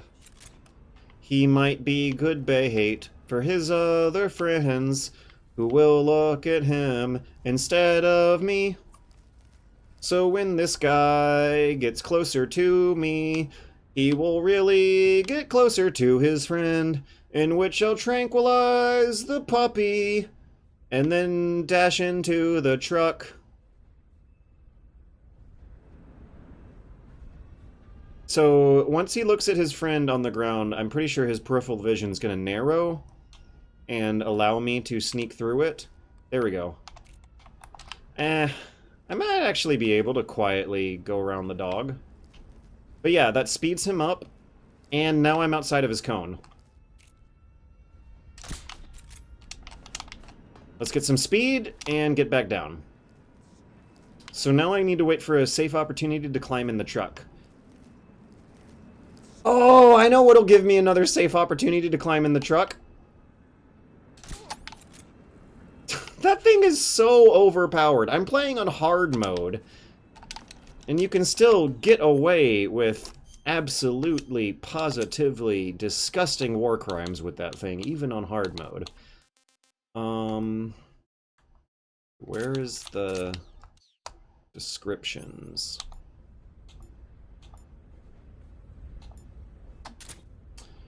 We're gonna go in the hangar and then leave. We absolutely, positively need the combat uniform. I do not trust the boss fights I'm about to get into to play reliably without the combat uniform. I think they call it the sneaking suit, but in reality it's the combat uniform. If this game was in development for one more day, I'm sure they would have changed the name of the sneaking suit to the combat suit. I think Mastodon is always there if Blue Sky somehow implodes. To sneak into the hangar. Yeah, the Shagahard's in here. The completed Phase 2 Shagahod represents a grave threat to the West. We can't allow it to be mass-produced. You've got to destroy it. Eva's got the data on the Shagahod. Yeah, user is. I feel like there's some kind of, Jeff is a shrewd leader. vision of the Tranquilizer play not looking the way it does in reality.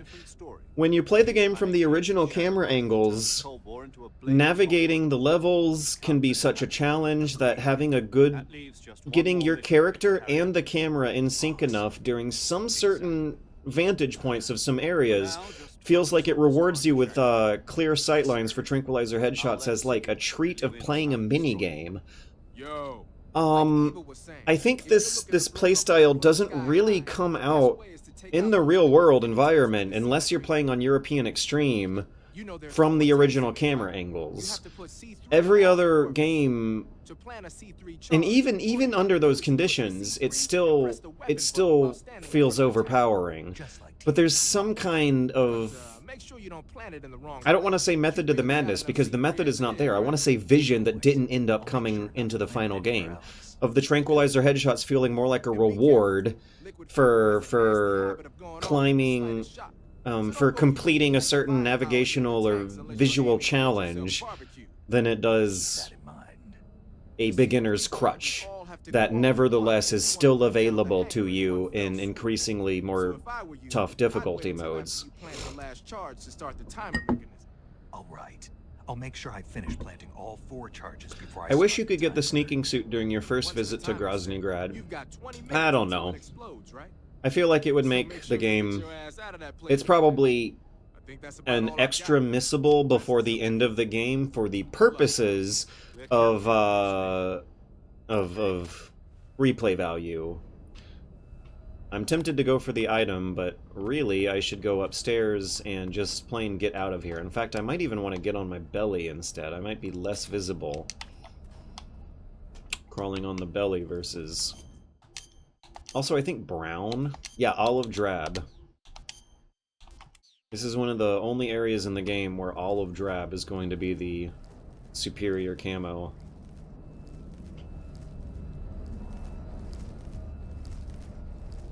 I'm really nervous. I am loving how immersive this is. Door? Door? Why is it not opening? Uh-oh. Why is it not opening?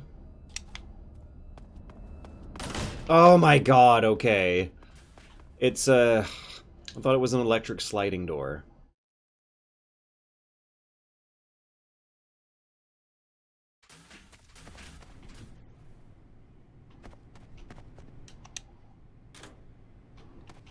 It's Rykov's lockers and then one of the eastern ones.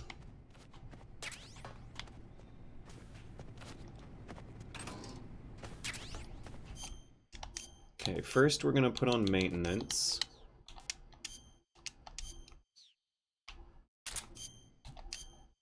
Oh, I think I also need to remind myself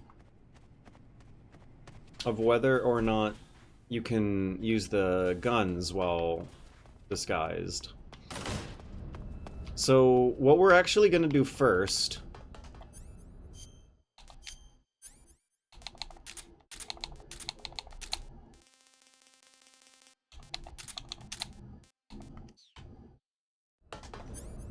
Since this is the end of the game and the amount of supplies we're gonna have soon isn't actually gonna matter that much, we're gonna get up here to a super duper overpoweringly nice vantage point.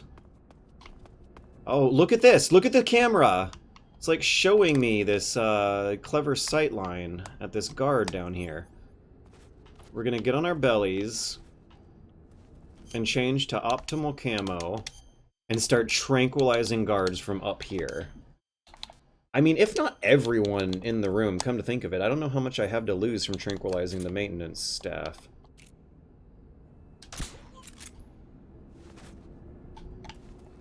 Okay, now who else is left?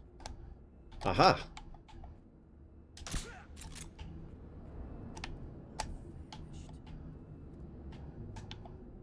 I think there's another one to the west. Aha! Ah, don't have a good sightline on him, though.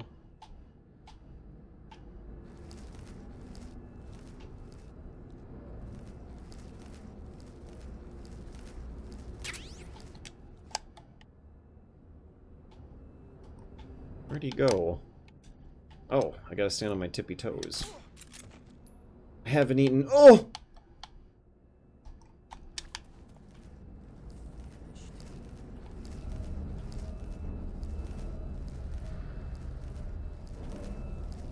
Actually, I think we're good to just put on the maintenance uniform and slap those suckers down and get the cutscene going. The maintenance guys, I think they can see through your disguise, but it's fine. I have handkerchief. I wonder if the maintenance guys are hungry.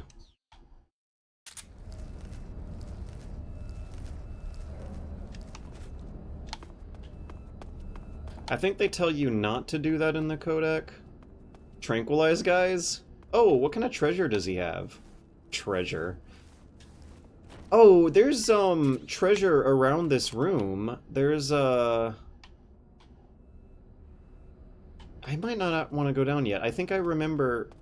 Is that a guard or a maintenance? It's a maintenance. I think I remember items on, like, elevated positions. What am I thinking of? I'm looking at the rails on the edge of the room. The wall that they're almost big enough to look like walkways. I think I remember there being items in those things.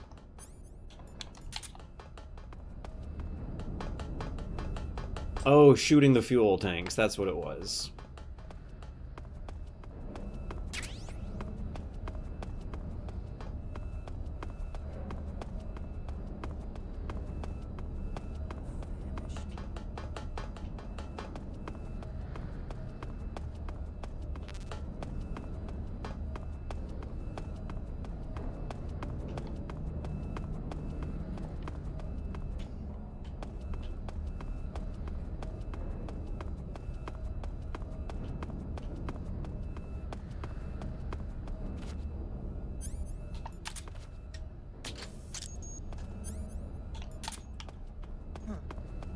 Uh-oh. What do I do?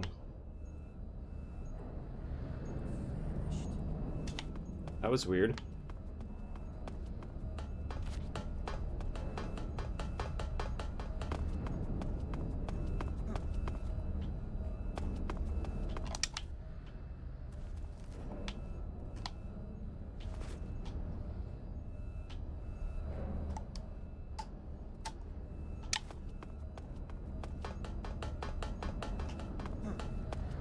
Oh, who keeps hunting at me? Not paid enough to investigate you.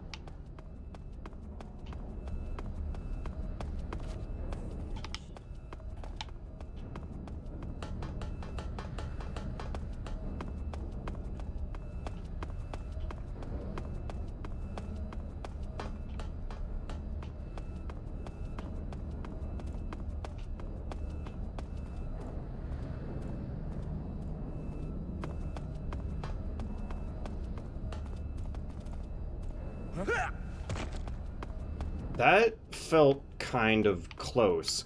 Oh, that must be my elevated extra item thing I was thinking of. Is anyone looking at me?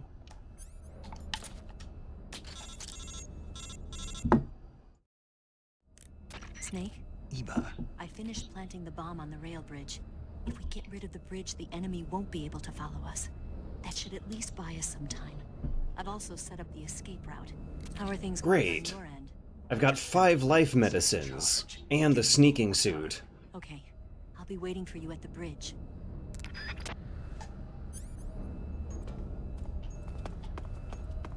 Can I climb ladders inconspicuously? Yeah, there's a calorie made up here. Oh, that's actually going to be useful. And a very sneaky drop down to the next bomb. I should use this in... Ah!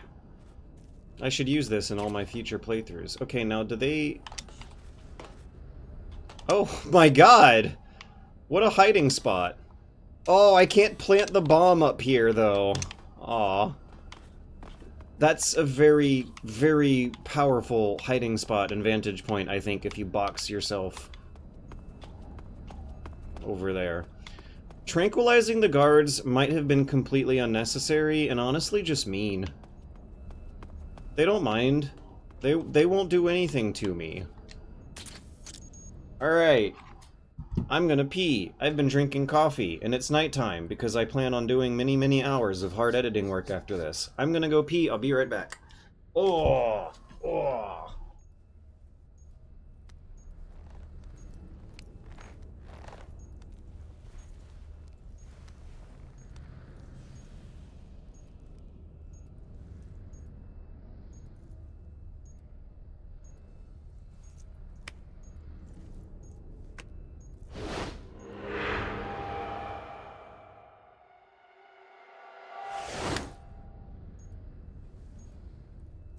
got you this time.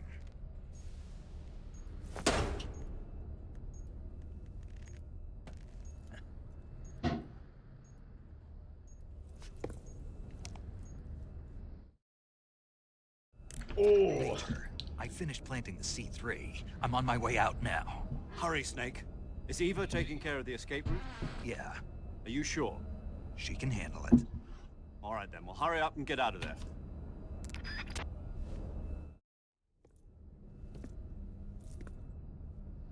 Snake! I love how he has the maintenance uniform on still.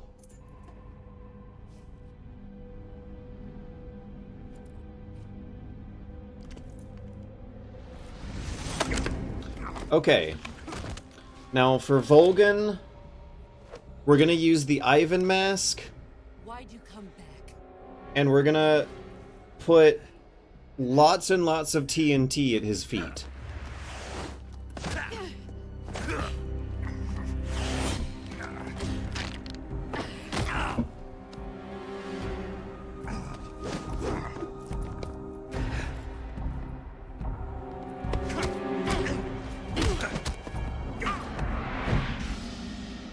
Right? Like, where did they all come from? Were they all hiding in cardboard boxes?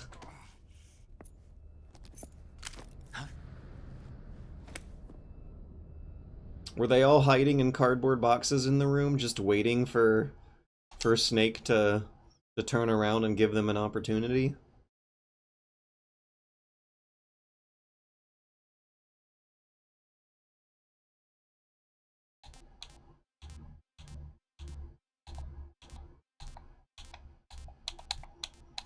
I'll save over the waterfall one.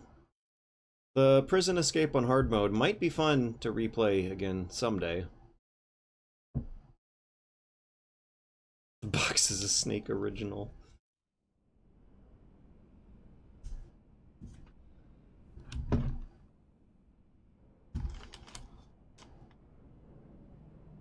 This woman was found snooping around my underground vault.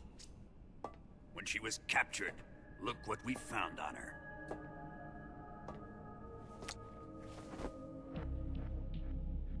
The Philosopher's Legacy. They were disguised as maintenance people too. This microfilm contains all the information regarding the Legacy. You might say that this film itself is the Philosopher's Legacy. I might say that. It was the smell that gave her away. No, not the perfume. It was gasoline. Motorcycle gasoline. She reeked of it. To think that lovely Tatiana was a spy. We found this radio along with her too.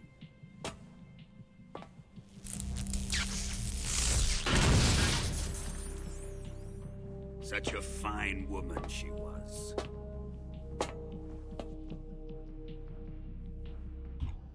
It almost pains me to have to kill her.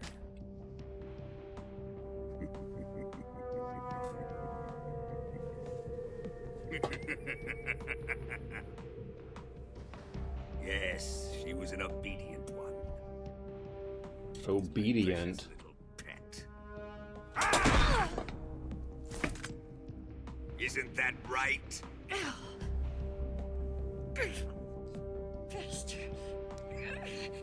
What was that?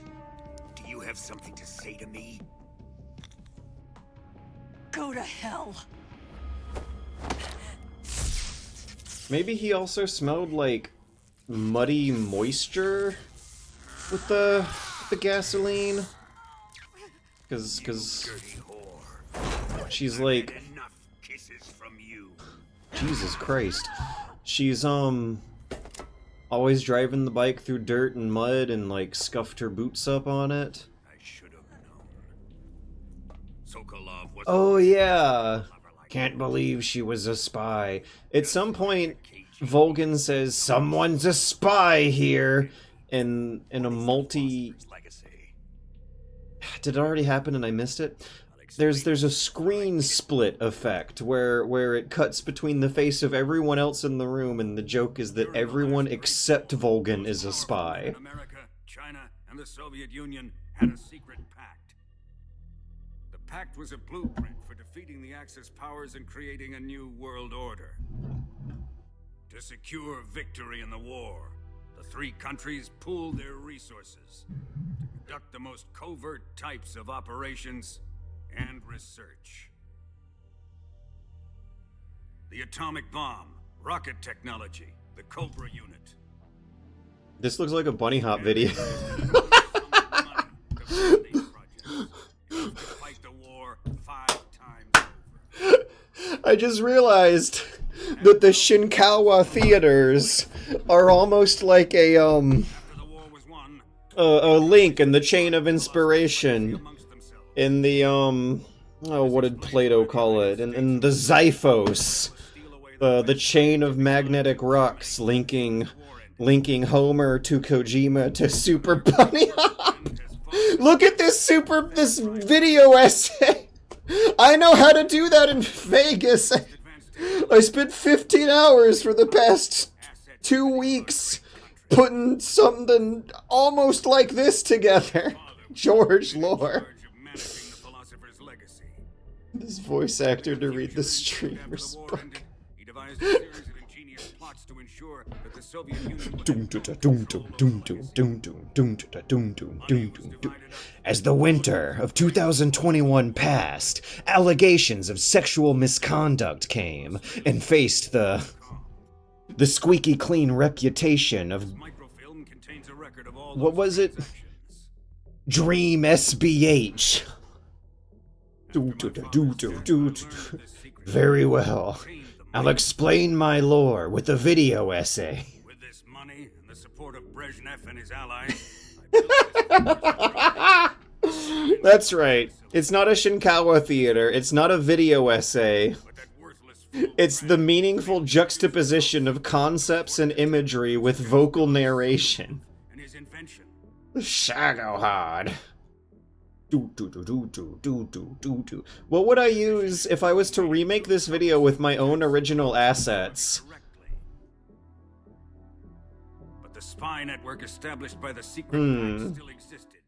I used it to contact the boss and suggested that she defect. I mean, I could imagine shaping Boss was a lot of these layers out with Photoshop shapes and notepad files. I could find any old black and white photo that looks like this, but what would be the Shagohod itself? We will use the legacy to heal that rift and make the world. Stock footage is happening in Snake's To head. do this, we need strength. Right, like what are they doing while he explains this? Bring order to the world. That trump card was to be the Shagohod and the Cobra unit. Ozu's floating weaves. You know what? I am writing that down, Ron. There is nothing America can do to stop I've been wanting to get into those movies, and if there's an actual link between them and Kojima, of which there probably is, it's at some point. There are some genres and types of movies where it would be faster to say which movies didn't inspire Kojima to some certain extent, or little bit. Ozu movie. Now what's the one? Floating weaves, as opposed to floating weebs. Unless he had a reason. Floating weaves. C3's been stolen. He must be planning some sort of sabotage. I'll go see if there are any surprises waiting for us. Ocelot brought coffee for all of them. I'll dispose of her as well. Oh yeah. There might be some weird claymation monster in Judaro that like crawls on its elbows on its belly, and maybe that's what I would use for Judaro.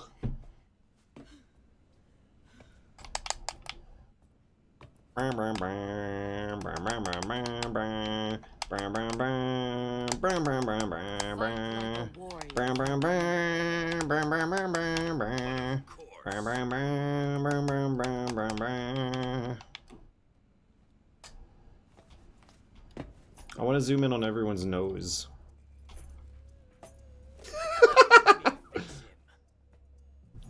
When you do commit to holding down the right trigger and moving the camera, it does create a sort of interesting, incredibly shaky point of view effect. It's like I'm really there. I'm trying to hold on everyone's nose.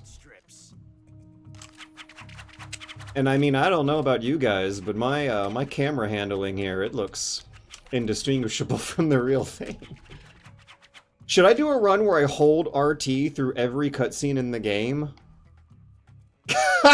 It makes some of these pans pretty funny. Okay, for the next few cutscenes, we're gonna RT our way through the whole cutscene to make things more interesting. He's mine. Because it... We'll stand right there and watch. there is something... Silence!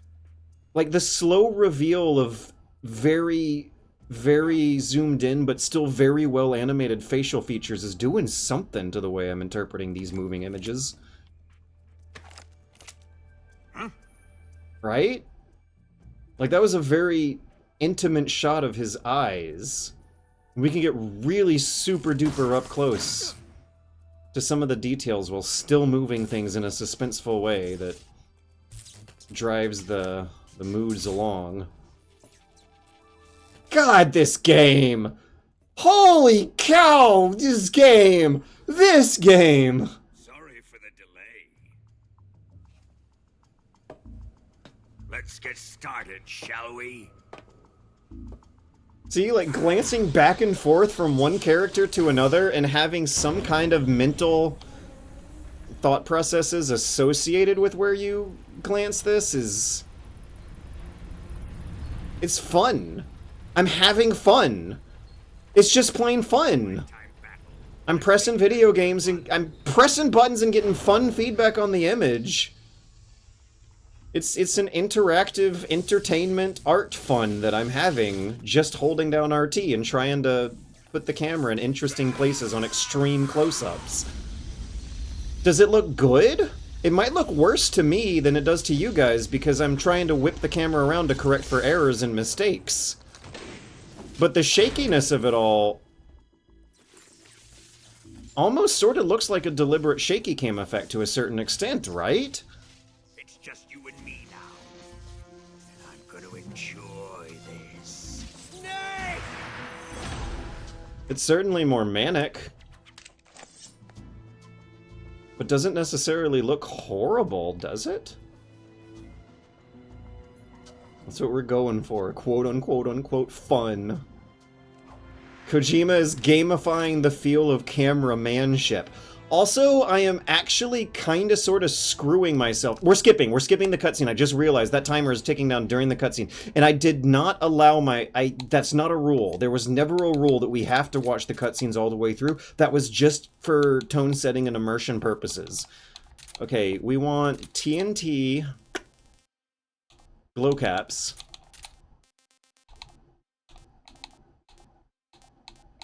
Shotgun, M16.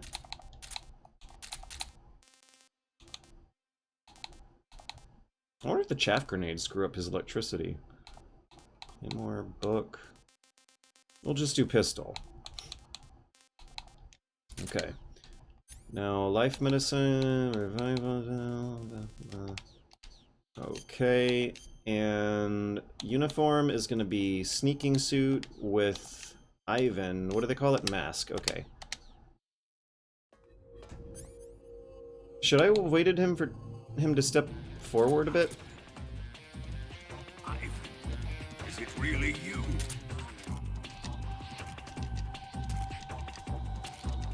Five minutes. I got 5 minutes to do this.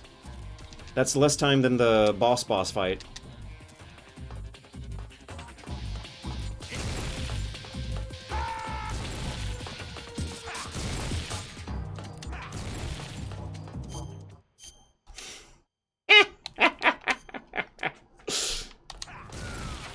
I think I got this, you guys. I think I might beat this game tonight. Holy cow. This is some deep fried cheese, absolutely. Shoot him! No, the timer's ticking down. Oh shit, we don't have TNT down anymore.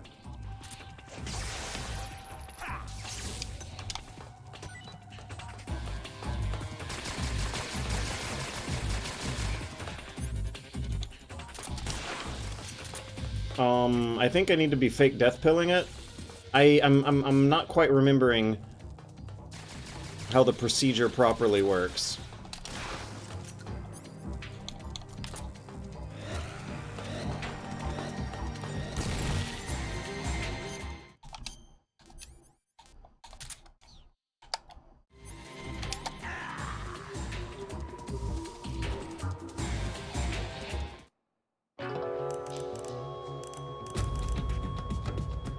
Bum bum bum bum bum bum bum bum bum. Ready? That was fun. Never turn your back to your enemies, kids. Boop boop. Bum bum.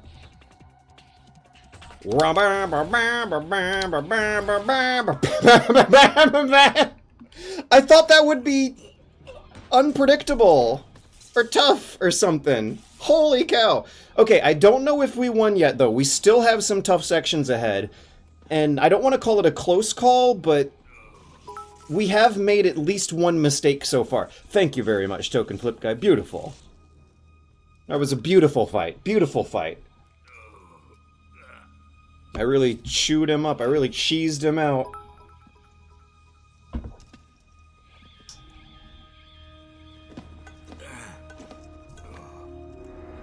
Euro Extreme is such a nightmare that this feels like easy mode.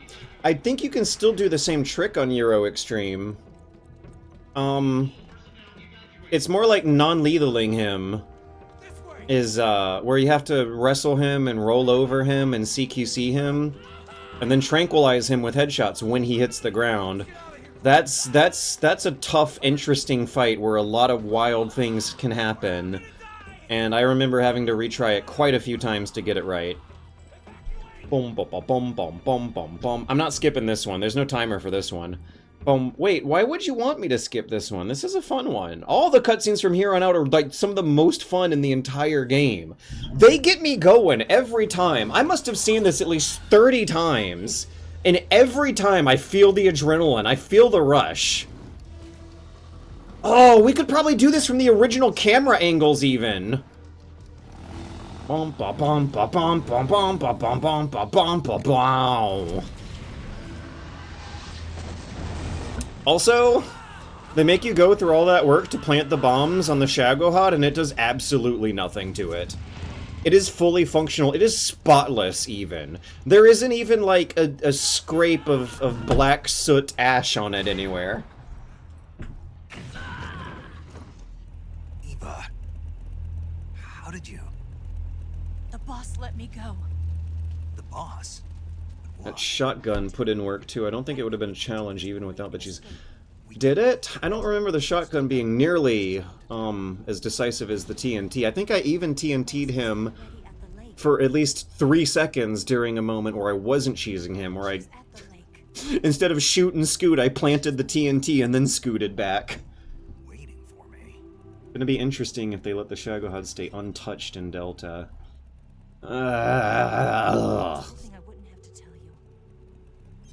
I don't know how much I really want to even think about Delta because I'm so worried about my computer crapping itself while playing it. Don't worry. We have our tips, Eva. Okay, so it's CQC the boss and then headshot her when she's on the ground. Probably with the shotgun, I'm guessing. But the M16 might also be the best choice. Wait, your new PC is pretty strong. I don't know, 480i. I have a new old Franken build made out of pre-owned, pre-used, pre-loved parts sent by fans. And just yesterday, I was playing a game during a break, and the thing turned off. It was like the power in the room flickered off all of a sudden. There was no error code, no BSOD even.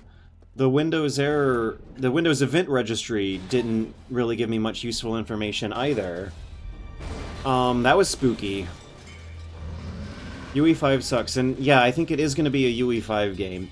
The graphics card I'm running isn't necessarily strong, I don't know. By my standards it is, but by modern, current-gen PC gaming standards, I don't know.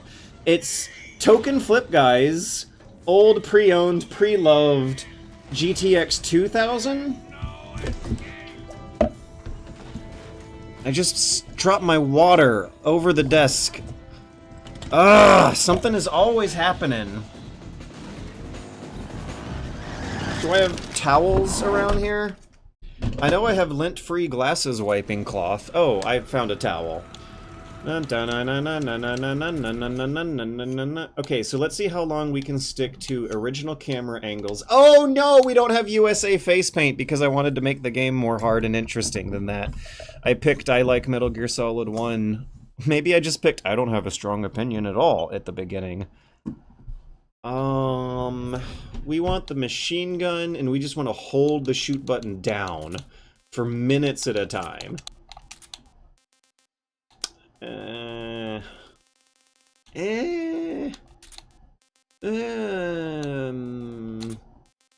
then maybe the M16 if I need to shoot something with accuracy, and then the shotgun if I need to shoot something with the spread, because eventually the rockets are going to come up, and it's like skeet shooting pigeons. It's a shotgun thing that you want for that. I think this ought to be good. This ought to get us there. Let's equip that machine gun and hold the button down and try to stick to the original angles, because it looks so cool. It's impressive, even. that they scripted this thing up and managed to make all these moving parts work like this. There's some leeway with okay, we'll use first person for this guy.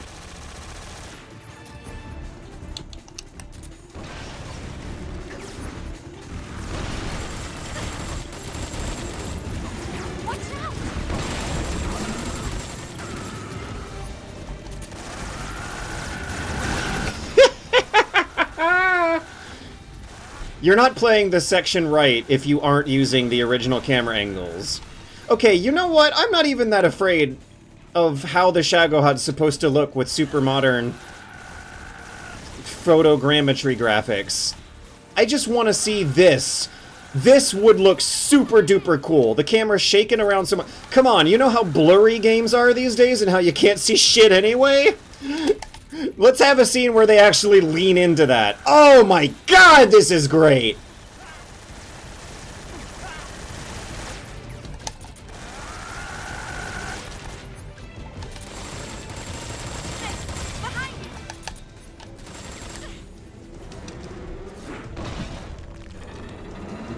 I think it might run MGS3 Delta fine, even at 30 FPS. But it's like, we're gonna be playing it during the launch window, and that's the worst possible kind of time to be playing a new AAA game.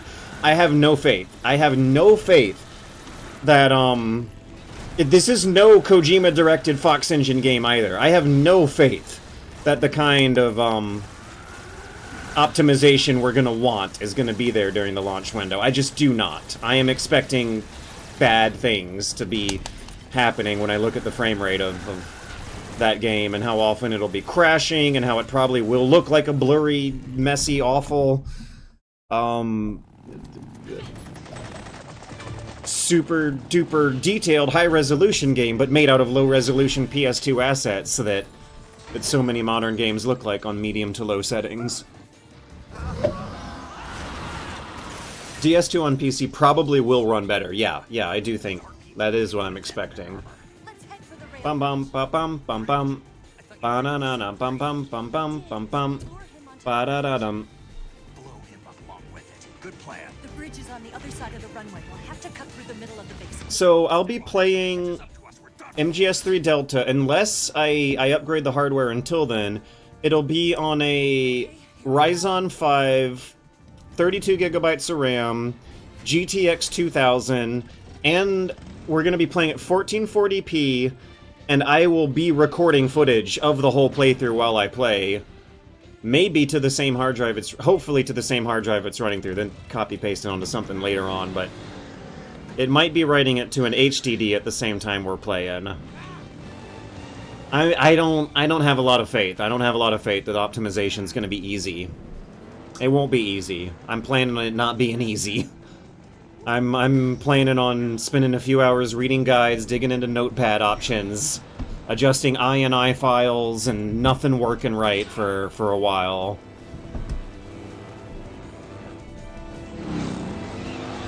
The week of Bunny Hop. The summer of George! Is it Super Bunny Hop or Super Bunny Hop? Super Space Bunny Hop. I think that's what it says on the government paperwork, anyway. Super Bunny Hop LLC. I'm a corporation, guys. I never even took advantage of the savings you get from that. Maybe that's why I'm so bad and in poverty.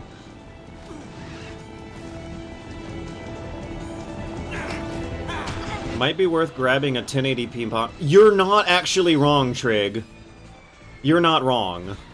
I might want to swap my two monitors out and play it on the 1080p one instead of the 1440p one. That would probably solve a lot of these problems, and also I might not even notice the difference that much anyway. And when the video comes out, no one will notice the difference anyway, because I'm sorry, I'm not rendering a 1440p video by the end of this year. I do not have the equipment, nor the, graphical assets and practiced workflow of knowing how to fill a 1440p screen with video. Did I do it? Did I just shoot all the guys who were supposed to be coming after you? You just hold the button down and wiggle the stick and cool shit happens. Okay, if you don't hold the button down, Snake changes position faster. That might be the one and only... Ow! That might be the one and only useful thing to remember for this. Look at how good this looks! Ha ha! Why did they do that? Why did they walk into my line of sight like that? His friend died right in front of him, and he just kept going. That's not very tactical. Tom Clancy would be ashamed.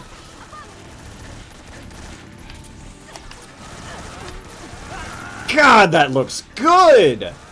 Oh no, I'm at half health. I might not want to screw around as much as I have been.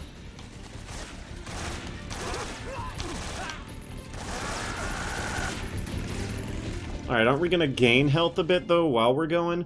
Okay, so, yeah, I'm at half health. I could not stick to the original angles as long as I would have liked. We had to first-person our way... We're gonna first-person our way into saving a bit of health.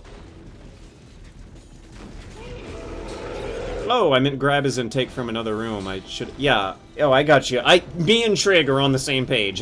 That is actually a really good idea, because so much of the difference will be more subconscious. I really like doing productivity at 1440p, but to be honest, like, I don't even know if I really like gaming at 1440p. It's almost too much.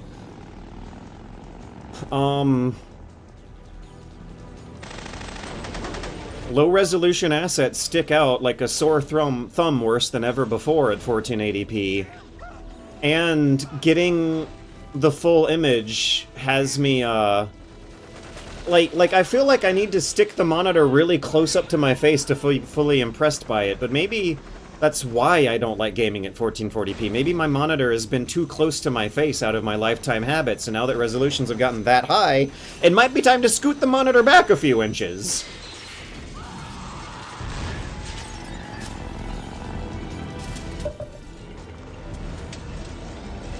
The human eye was never meant to see more than 2 million pixels.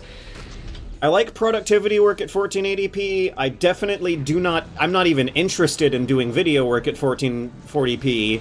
And when it comes to gaming at 1440p, I think I feel a little complicated. More pixels equals more happiness. I don't know. It sounds like a fleeting, transient, material happiness that is just... If your 4K TV exploded in a roach explosion due to trashy Airbnb guests leaving food waste all over your building, and roaches got into the electronics and broke them, you might find it easier to live without than you're currently expecting. I just went through 2 years without a proper gaming computer, and it was... I mean, it was scary, but it was not that bad. It put a fire under my ass for getting 2 years worth of better habits put in place. Look at how good that camera angle looks. What a shame. There we go.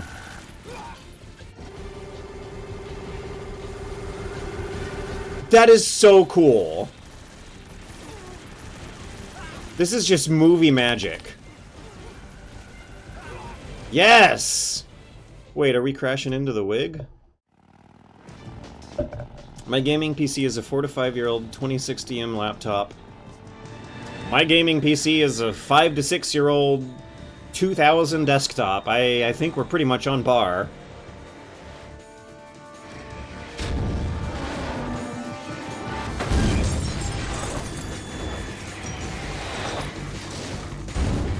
I think I am still a fan of 1080p. I have a 1080p monitor in the other room, and I don't know, I don't like doing video work in 1080p as much as 1440p, but it's like, there's so many icons on the desk, there's so many buttons on your windows, that for casual, relaxing computing, 1440p makes me kind of stressed. That's as many pixels as you want for a big messy video editing screen. I don't know, like, if I'm just browsing the internet and reading the news, it's like the news is on such a small chunk of the screen and the rest is complicated. It's like, computer UI designers didn't scale the buttons up to account for how many more pixels are on the screen, like they were doing up until 1440p. Like, 1080p, I feel like most software applications beautifully scale to it. And I'm not getting the same experience with 1440p. Dun dun dun dun dun dun.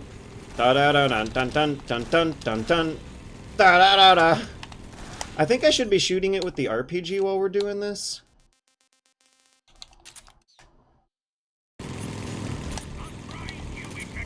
You can always change the screen scaling to make it feel like 1080p. Oh, now we got the rockets coming. Are the bullets gonna slow down those treads? Why do they call them treads instead of drills? Went drills.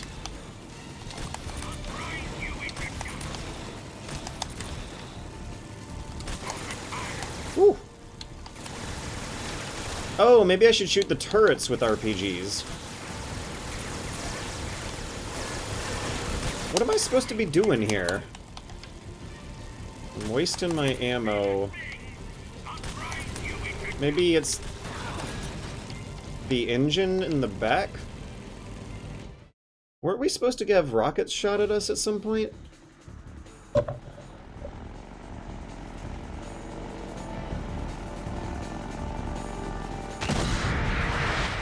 Also, Jackie27, I'm kind of interested in this, because, you know, if you set a high-resolution LCD monitor to a lower resolution, it looks like ass, worse than back in the good old days of CRTs, where you could do that and get away with it and still get a crisp, clean image. But I know there's some options in the NVIDIA control panel that do a way better job of making lower resolutions still look acceptable. Because the amount of times I've set this monitor I'm using right now on anything other than 1440p is shamefully low, considering how many imperfections and weaknesses I still associate with the resolution. We've only got one chance. I think if you RPG the pod, it does some damage. Huh. You can use DLSS. You can cancel most attacks with an RPG strike. Wasn't I doing that, though? Kind of an early hint on how you can stun lock it when you fight it proper.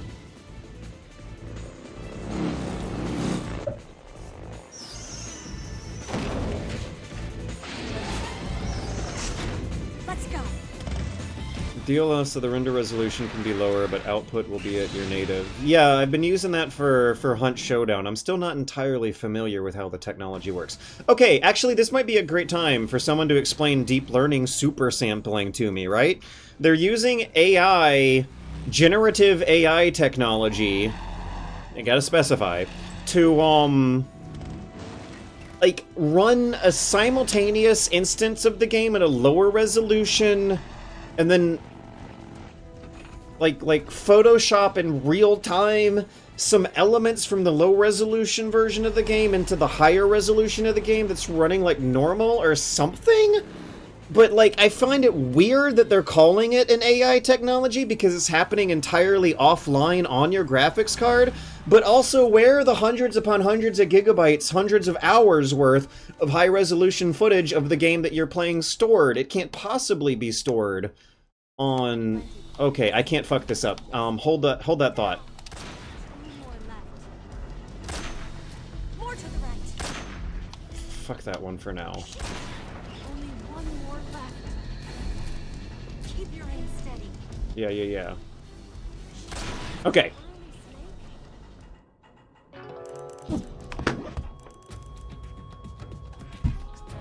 Snake? Oh my god. Snake! Snake!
Wow.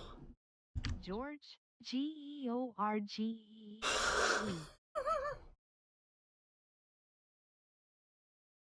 No one was betting on that. I completely forgot that was a thing. Complacency killed the cat. Competency killed the cat. Confidence killed the cat. Oh my god. Ba-dum-bum-bum. Wow. What a thrill. I shot it too early and died. What a thrill. Eva sure didn't lie. What a pain in my heart. And I'm so furious. I can't believe that my run ended there. The rail bridge, you were supposed to wait. Time, it was not on my side. I'm still in a dream, snake eater. Someday you'll go through the base, and someday you'll slip past the guards. And someday you'll bomb the bosses and cheese them, give them no chance.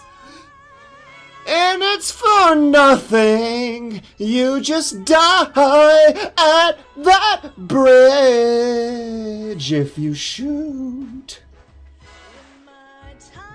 The time was not on my side.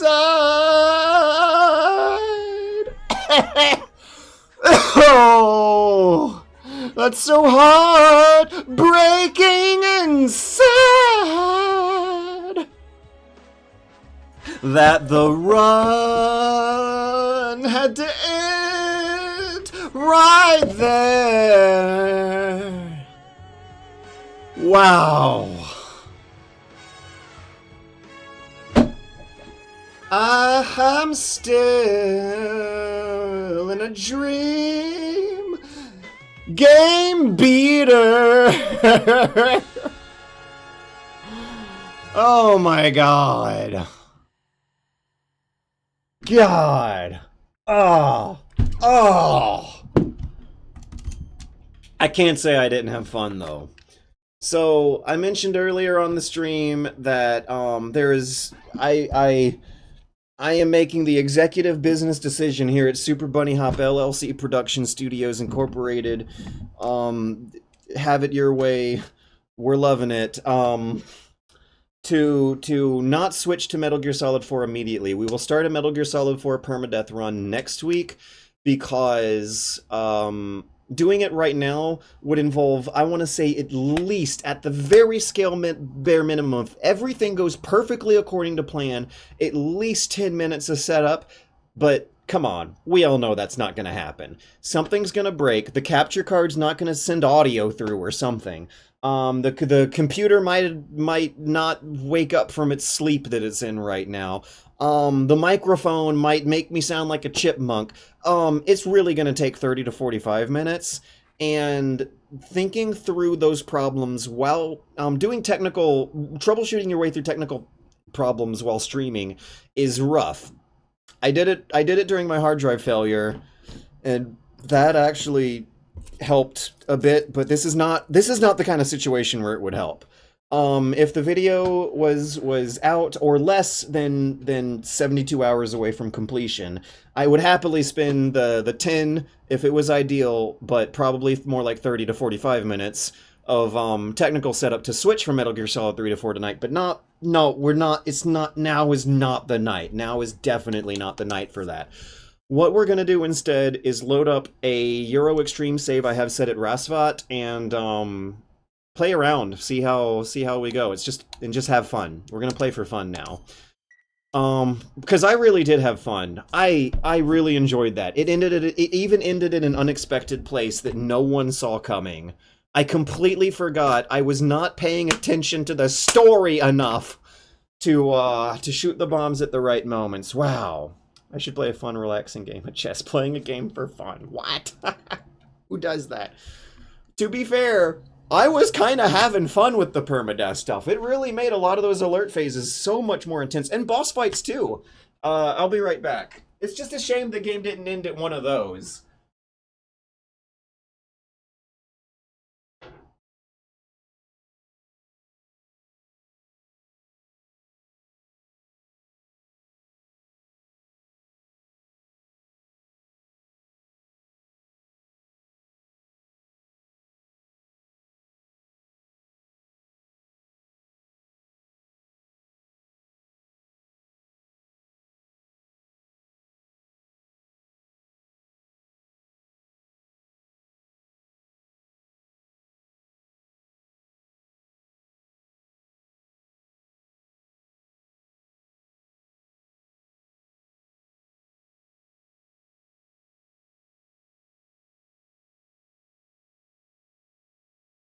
Oh, okay, so over the course of this project, this endeavor of doing one-shot permadeath challenges for every game in the series, we have, I think at this point, decisively concluded that the things that kill you in Metal Gear games really are most of the time going to absolutely be one-hit kill gimmicks. Let's do a different Rasvat routine than usual. Oh, before I get in here, let me change my camo, and let me actually open the door back up, and now I'll change my camo to whatever is optimal for the interior here. Do I have landmines? No. Oh, I can do some fun grenading with these guys, I think. Metal Gear Solid 1, I died in one hit from the bulldozer, and it would have been hard not to, because the strategy for that bulldozer is kind of wacky, but come to think of it, I think you can leave the boss rooms and come back to keep your continuity of your run going.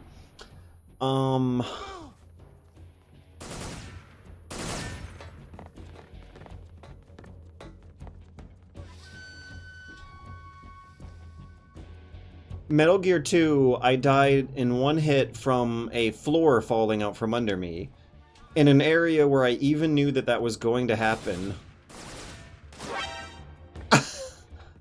Do they do that every time? They can't... They don't possibly do that every single time, do they?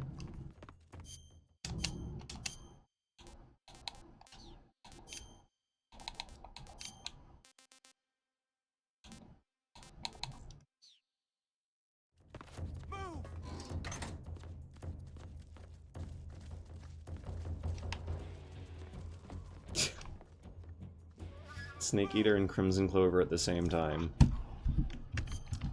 $5 says you can't...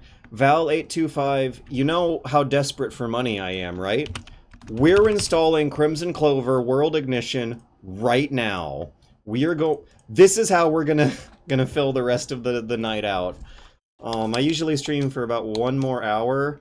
That sounds like a pretty fun way to do it. And man, you offered $5. And I will shamelessly take it. It's downloading, so I'm gonna get Snake down below their sightline and try this out again. I wish you could alt-tab out without it. No, come on! Can I turn that off in the options or something? I'd like to be able to look at my download or read the news or something. Oh, it's ready! Alright, let's launch Crimson Clover World Ignition. Now, one thing to know is that back in the day when I was playing Metal Gear at the same time as Metal Gear at the same time as Shmups, I was on Windows 7. And I'm wondering if sending your X input controller input data to two applications at the same time works the same way.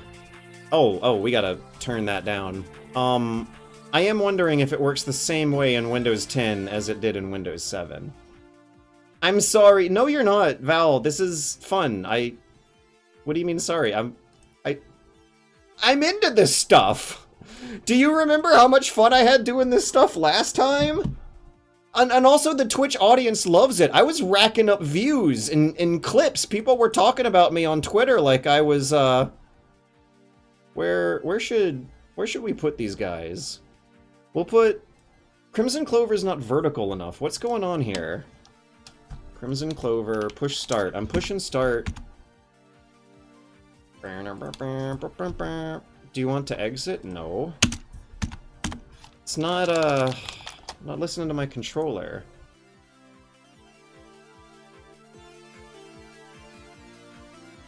Lulu, hello. Let's try restarting it, I guess.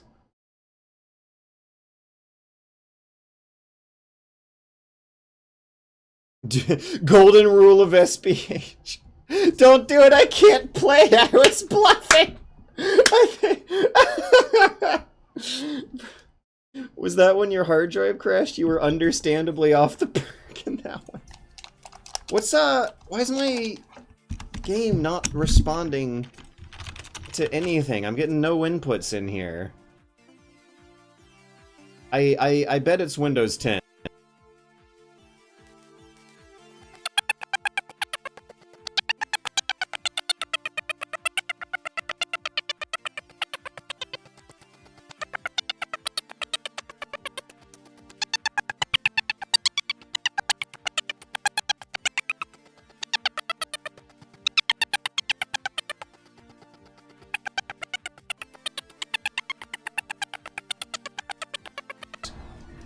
Hey, I'm on the webcam mic now. I need to be a little quieter by the looks of things. It's the only way I can. Okay, we're gonna close both games and launch Crimson Clover by itself. We're also gonna look at the forum threads. Maybe someone's got a... Xbox One joypad doesn't detect it. Why? This can happen when you have set up controller settings as Steam Big Picture to get... Oh, for God's sake, it's not Windows 10, it's Steam. And honestly, Steam's layers of controller APIs have been giving me trouble too. Go to Big Picture mode and uncheck any boxes that you might have checked. Or go to Crimson Clover, Manage Game, Steam Input Per Game Setting Forced Off. These settings also remain outside of Big Picture mode. Okay, maybe we can right-click it, find Properties Controller, then disable Steam Input. And I might want to do that on both games. To, disable Steam Input. Okay. Wait. Alvin the Chipmunk is back and I'm on webcam? That's pretty funny. Let me try going back to the USB mic.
points of failure. There are 3 possible points of failure on the microphone here, and I think I have gradually narrowed things down. Oh. Oh. Oh no, it's not accepting the controller data for both games at once. Okay, maybe I need to turn the Steam input off for Metal Gear Solid 3, which honestly would be doing me a favor too. Ugh. So I have to relaunch the game to do that, I think. Bom bom bom bom bom bom. So check this out. If this still doesn't work out, I want to say this is another thing we have lost from going from Windows 7 to Windows 10, is getting your controller data, your X input API controller data, connecting to multiple apps at the same time. So what do? We go to Steam, right-click the game, Properties, Controller, Disable Steam Input. Oh, now we're not getting any input at all. I think we're gonna have to relaunch.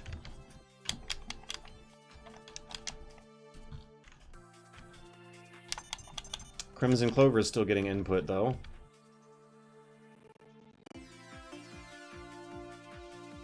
Ba-da-bum, bum, bum, bum, bum, bum, bum, bum.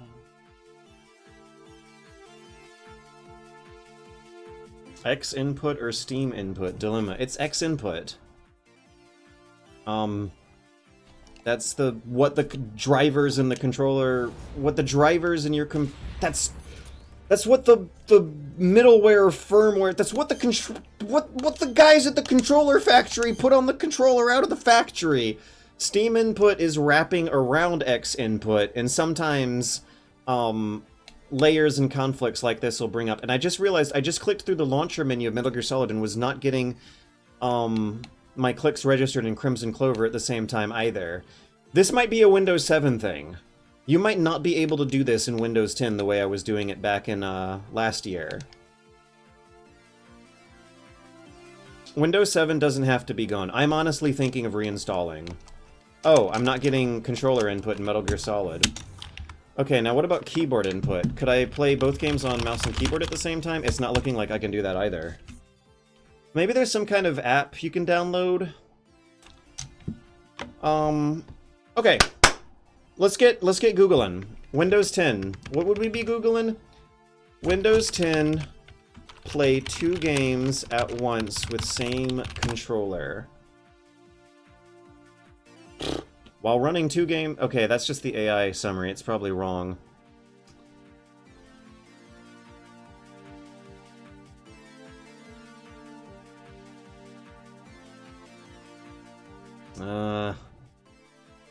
That's not what I'm searching for. I'm getting results about using multiple controllers on one game.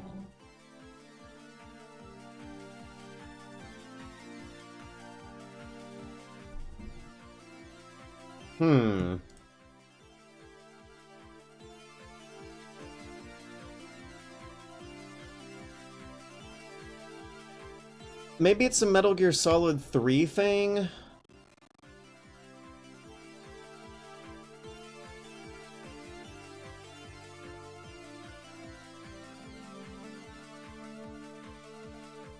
Where's my emulation folder? Because I do remember playing... Ghost Babel at the same time as some of those.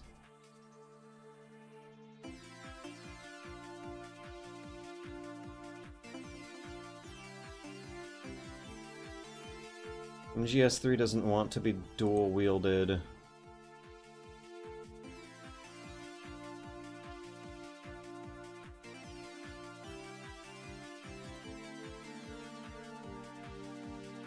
The AI summary is not giving me anything useful. 2 games, 1 controller. This is sad. This is tragic. Windows 10 is just... It's fucking awful.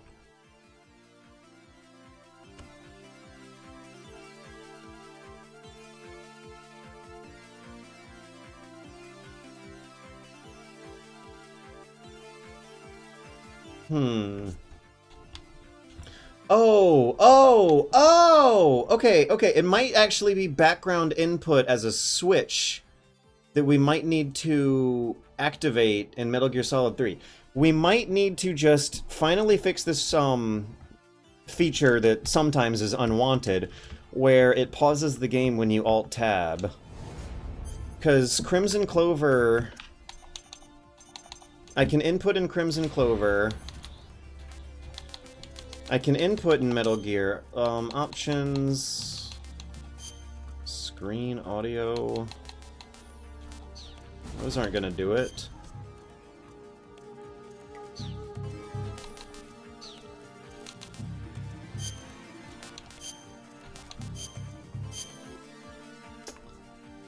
Allowing background input on Crimson Clover might be all that it takes.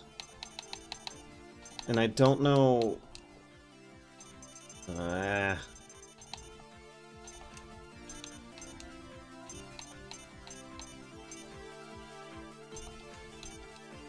I'm not seeing it as an option on the list.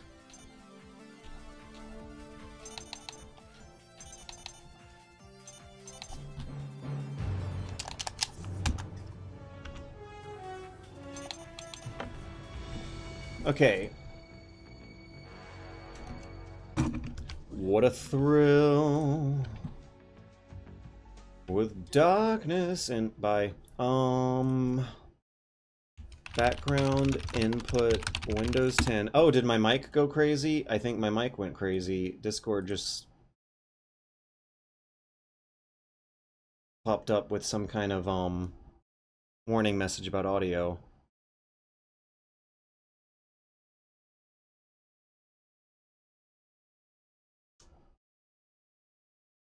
Okay. No, I don't want to change my background. Input focus on background. Send inputs to background applications. Let me try it with Metal Gear Solid 2, which I believe I had installed on this computer.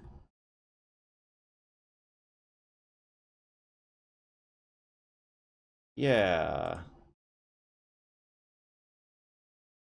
Yeah.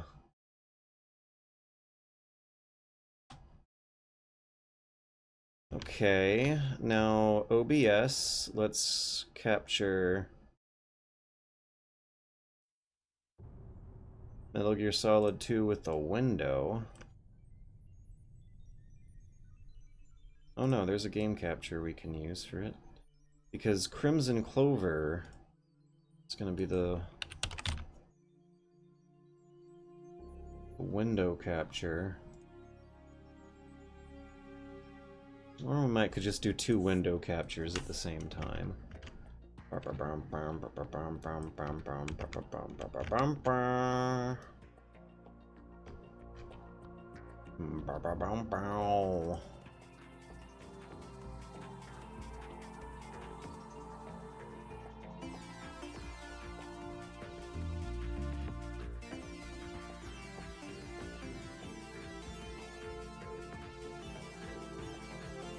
What the hell?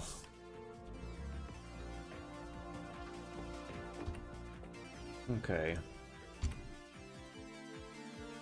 Please excuse me while I manage more technical difficulties. I accidentally clicked the wrong icon because at 1440p they're so small that a lot of misclicks happen. Create new... yeah, window capture 2. We'll just call it that. And it'll capture Metal Gear Solid 2. Okay. The layering isn't right. Okay, there we go. That's better. Now start! Oh, did you see it skip the cutscene? Start! Oh! Okay. It might not be... I don't feel guilty for blaming it. I might have been wrong to blame it, but I sure don't feel guilty about blaming it. But it might not have been Windows 10 that was the problem. It might be something to do with Metal Gear Solid 3 specifically. Okay, now, at the bottom of the stream, It does not say we are playing Metal Gear Solid 2. It says we're playing Metal Gear Solid 3, and I am very, very excited about this challenge that Zal offered me. So... Okay, that time Crimson had focus. If MGS has focus, we're not getting Crimson inputs. Okay, let's close MGS2. I'm getting error messages from the fan Vsfix launcher. Metal Gear Solid for Val. This is fun. I'm having fun throwing this mess together. Do not worry about me, my friend. Oh, that's a recursive window.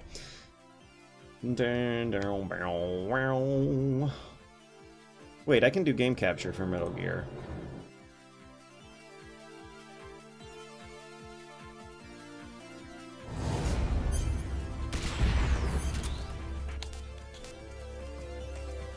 Oh wait, we're not getting input because Steam input is disabled, which is just fucking garbage. So, is Snake Eater not able to, interpret controller data straight from the controller? I'm gonna test mouse and keyboard before going further, though, because that'll still be, important to know if further layers of the software are incompatible with this challenge I'm trying to throw at myself.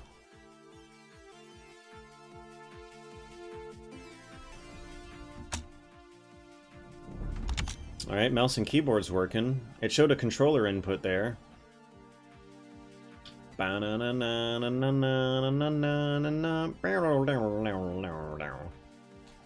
D-pad's not working, stick's not working.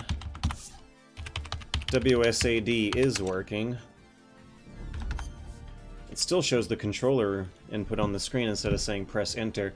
I'm gonna take a look at the controller options in the game, see if there might be something relevant in there. We can't double wield Snake Eater. I'm not giving up yet. I'm not giving up.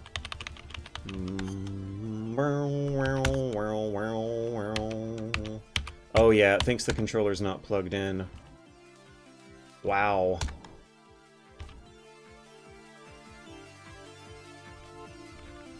Can I flip this on while the game is running? Flip on Steam input? So what happens if you try to launch this game... I mean, is there any way you can launch this game without Steam? Disable Steam input. Let's use default input. Default settings. Hey, we're getting input in Metal Gear. Okay, now let me give Crimson Clover focus. God, no!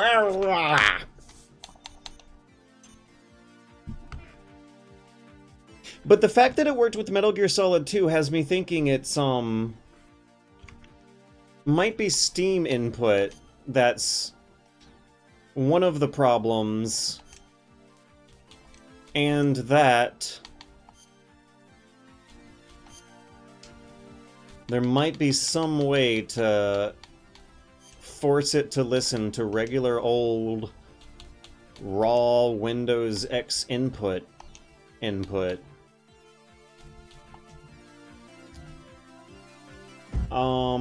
There might also be a enable background input switch in the mod, in a mod that is called like MGS3 fix. It basically activates some notepad INI options. I am going to toss that in the games folder right now because I'm having fun tinkering. Yeah, okay, Val, this is interesting. This is like part of the fun of PC gaming, is the tinkering. Because what I'm doing right now does kind of sort of feel like a metagame of sorts, just getting the technology up and running.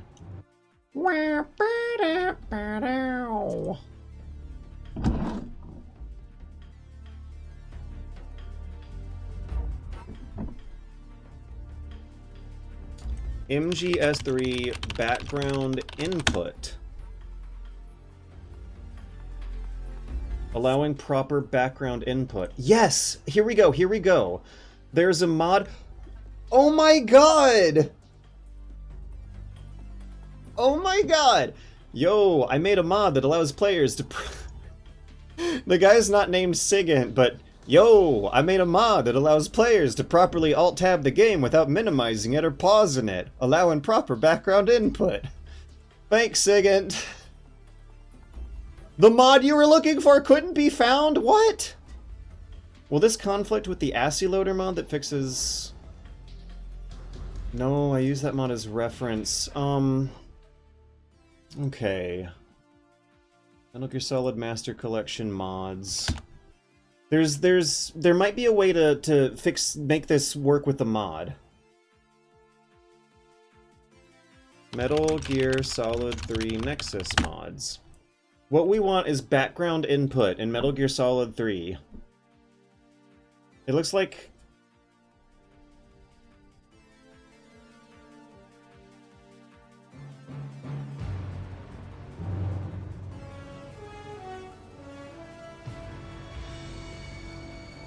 It looks like the mod has just mysteriously disappeared from Nexus mods.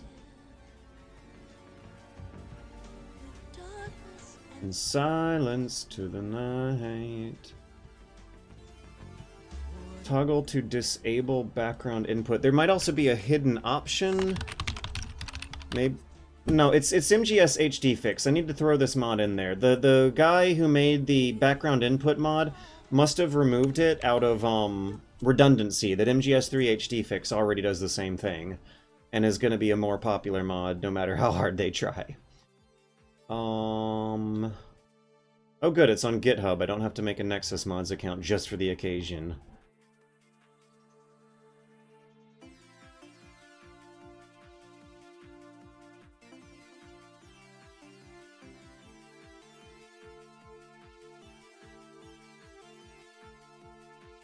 Extract the contents into Steam Apps Common, MGS2, or 3. Well, we're going to be doing 3.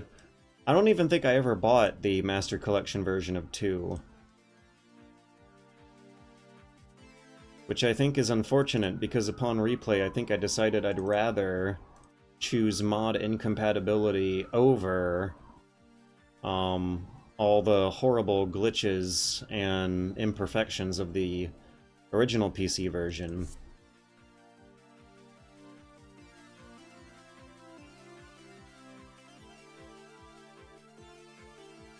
Alright, now mod's installed. Let's go down the INI.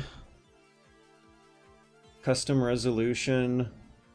Let's turn that off because actually Konami fixed it, believe it or not. If enabled, it will skip the launcher. We actually want true on that one. Controller type is set to keyboard, but maybe I don't want to screw with that.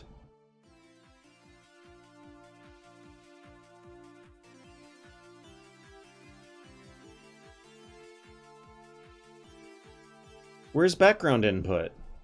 I'm not seeing background input on the list.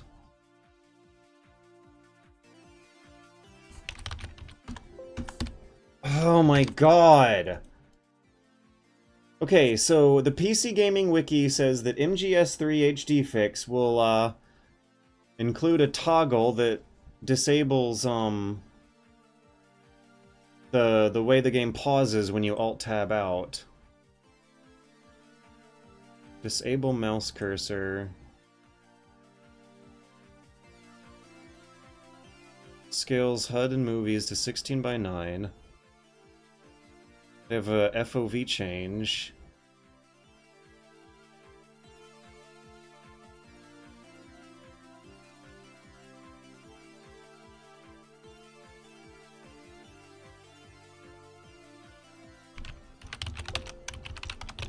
Did they drop background input as a feature of this mod?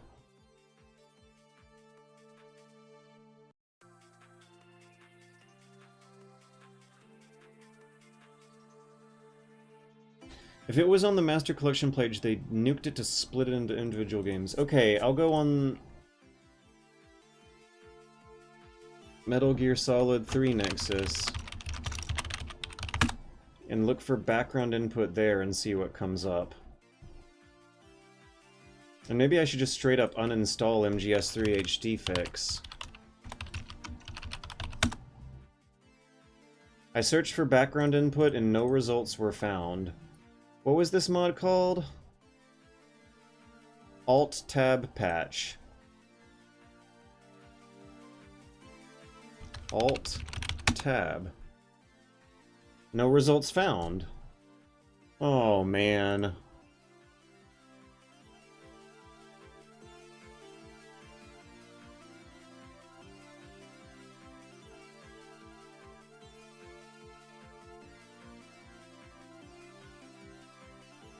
Fixed broken background input patch at some point. June 6, 2000. Background.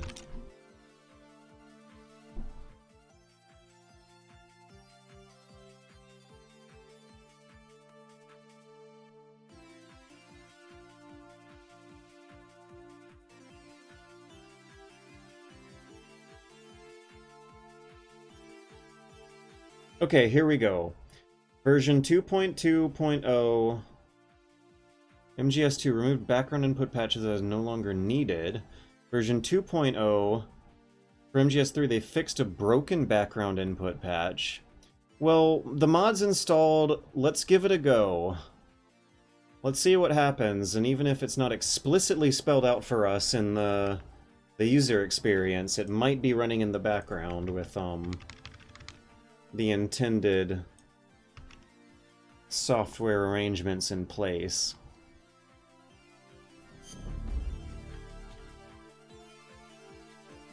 The salty tang of defeat lingers in my throat. I, for one, when Val, you, once the salty tang of defeat entered my mouth, I forgot about it when you mentioned this new challenge, because now I'm filled with determination to get this business going. We're gonna load up our Euro Extreme save in Rasvat and see what happens when we alt-tab out of the game, because it might no longer pause the game when alt-tabbing, which is going to be useful for some caution and evasion phases.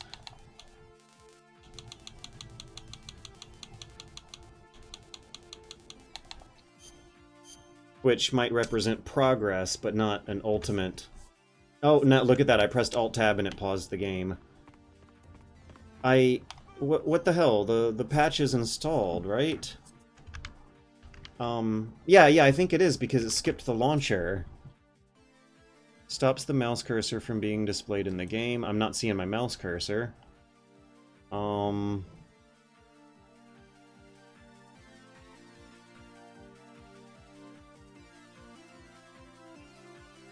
set the custom resolution flag to false. Maybe I should, try that on true. They just told everyone to download their mods and re-upload them by themselves before they shuttered the master collection phase. Jesus Christ, that's awful. Okay, we're gonna do true. We're gonna play in 1980 by 1080 in a windowed mode. That is borderless.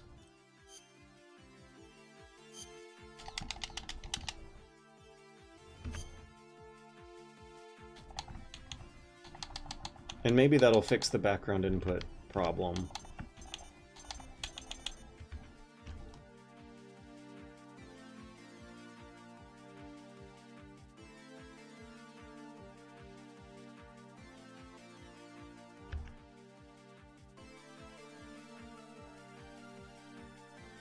It's not borderless.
Ah!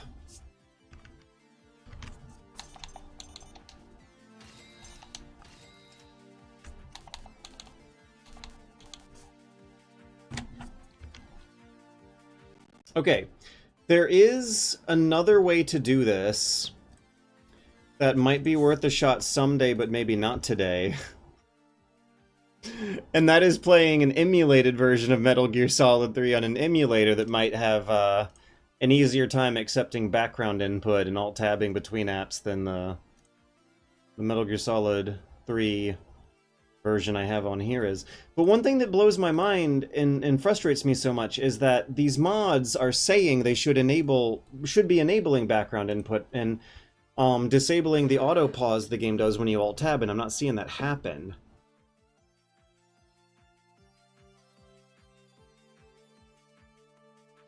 You could use a keyboard with Crimson and a pad with MGS3.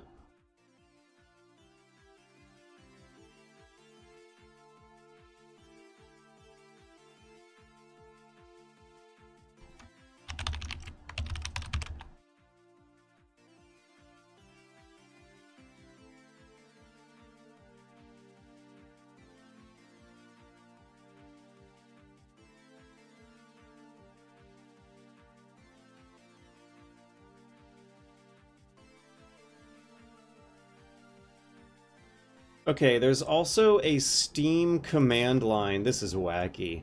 Right-click, Properties, Launch Options, / Require Focus to Update equals false.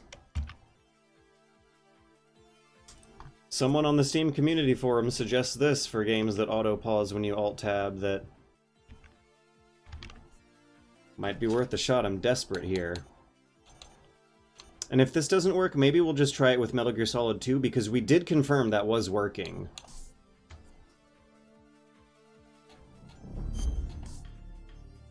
Hey, that time it said press enter. What's going on here?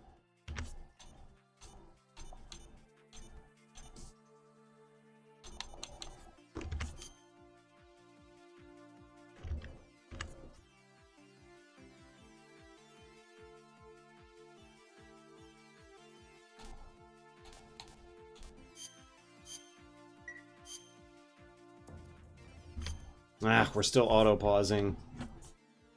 We'll do main games. We'll play Metal Gear Solid 2 at the same time as Crimson Clover World Ignition for a little while. But someday, the thought of emulating it gives me hope. The thought of digging up a fan-made mod that could get it working gives me hope. The thought that I might just have installed the mod wrong in the,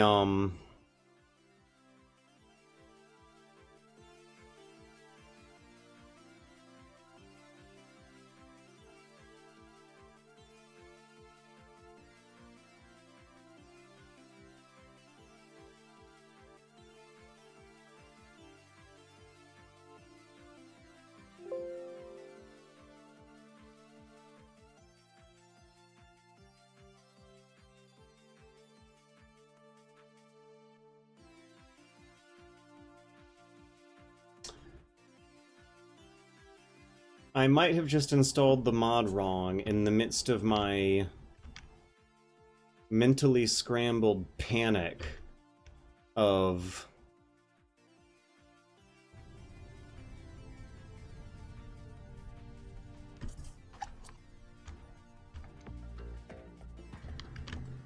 pressures. All right. Ba-ba-bum-bum.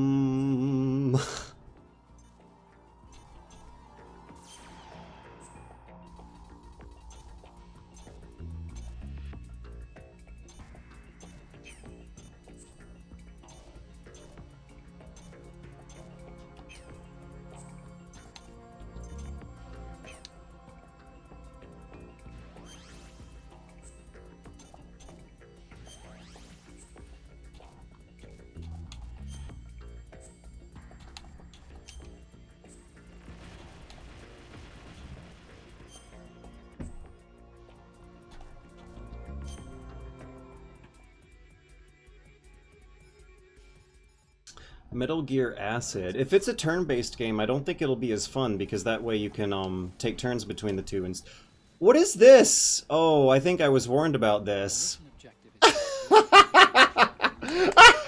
Okay, so the fan patch that I have installed on MGS2 is glitching out. It's because of the graphics card change. Oh, Token Flip Guy might even know what's going on here. I swapped graphics cards in this computer recently, and apparently that's screwing up the, This is going to be interesting. Oh boy, oh man.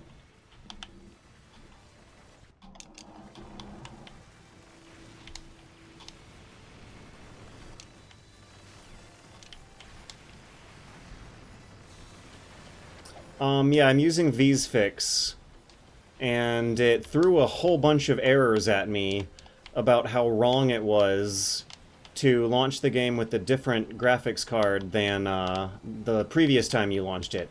And it warned me that there would be graphical glitches. It did not warn me that the graphical glitches would have a somewhat artistic flair of their own, and that despite there being no textures, the whole game, it looks like it's Gorad shaded or something, but not really, because they just decided they weren't doing Gorad shading, but they look like they gave the surfaces of this tanker a gray backdrop for the backgrounds of the models. But it's playable. It's playable. Look, I'm making progress.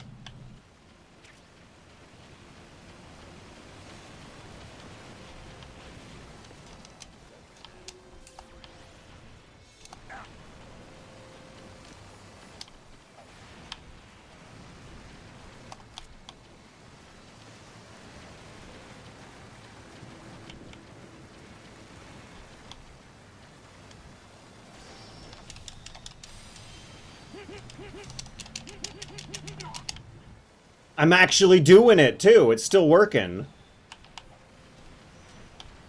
And I'm actually having fun doing this too. I can play Metal Gear Solid 2 with the radar in peripheral vision.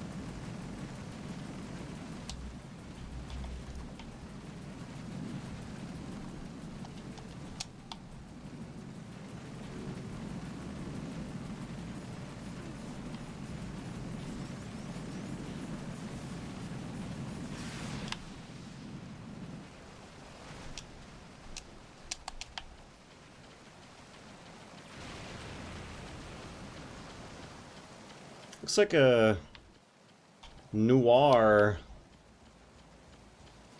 sort of artistry going on.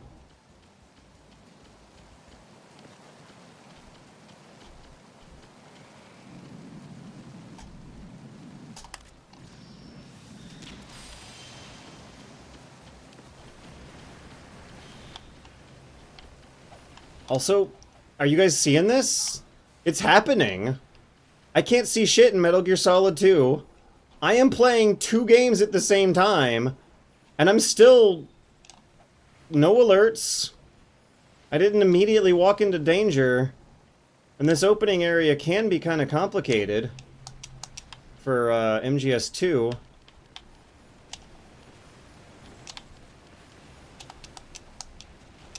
Ah!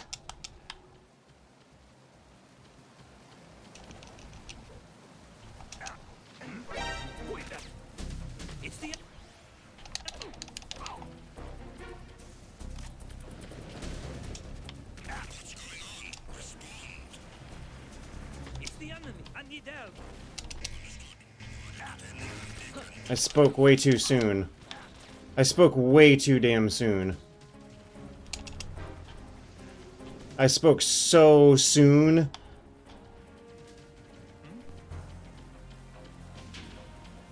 Over there.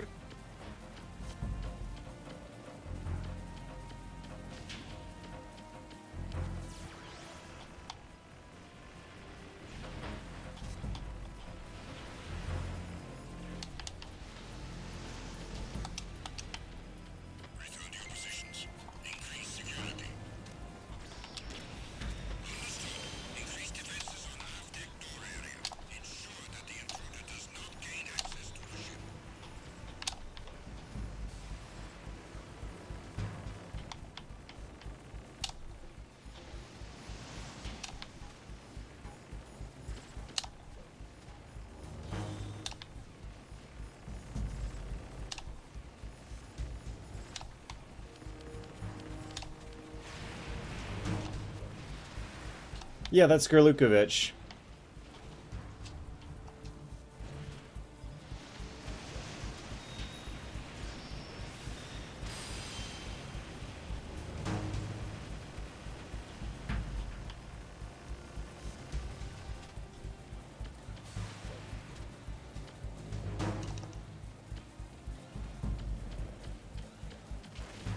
Attack team, come back at once. Guard team, stay alert.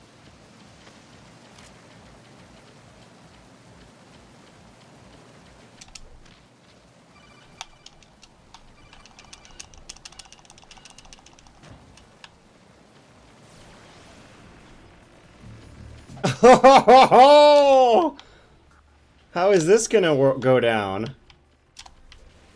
Ah.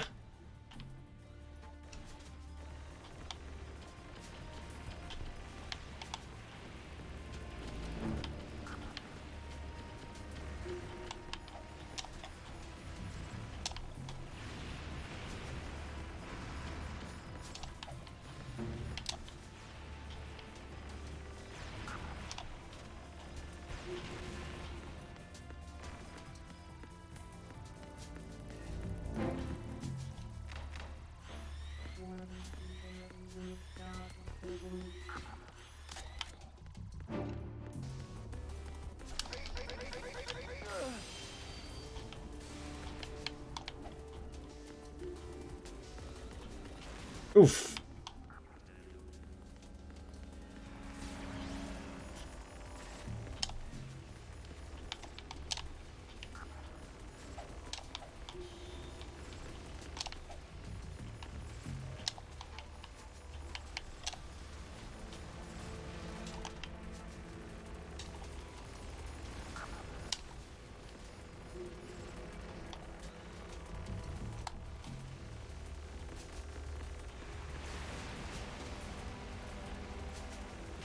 Oof.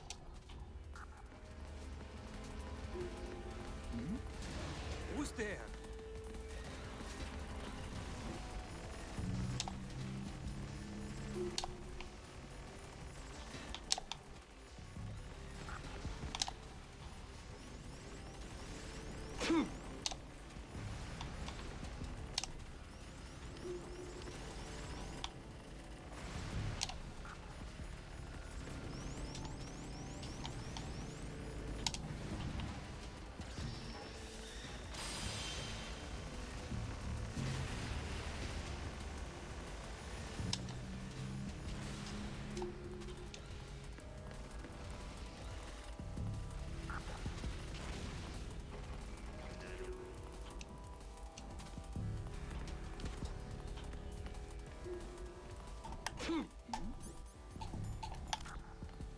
Who's there?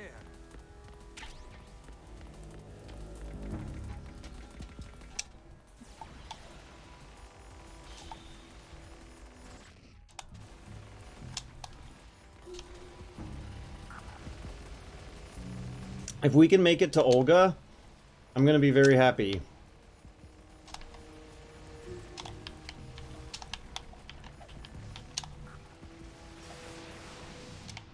Alright, let's go, let's go, let's go.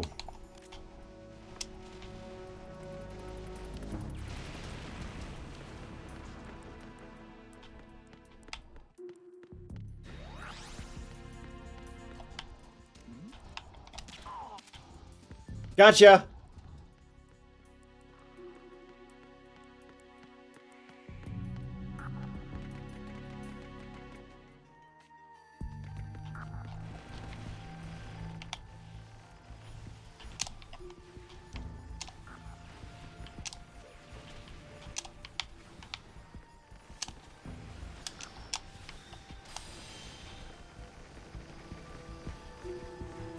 Ah!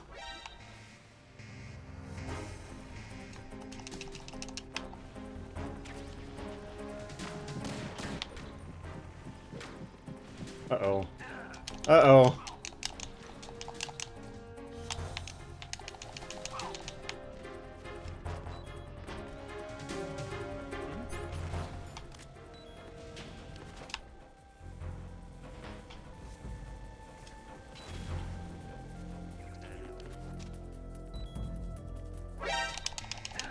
Uh-oh.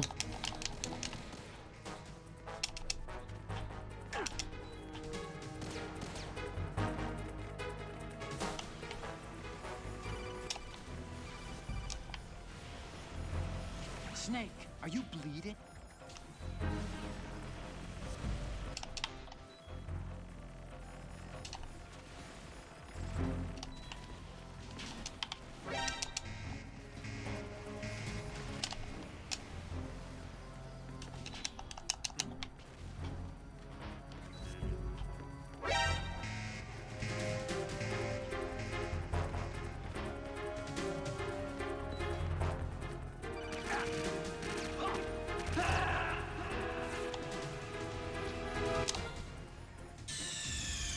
Snake, you okay?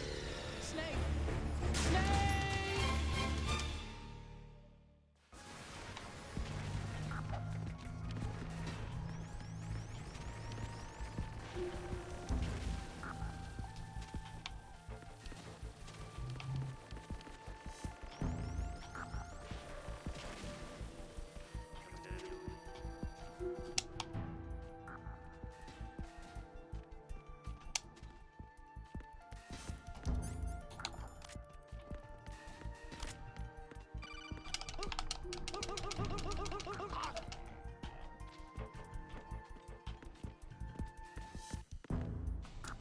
Ah, damn.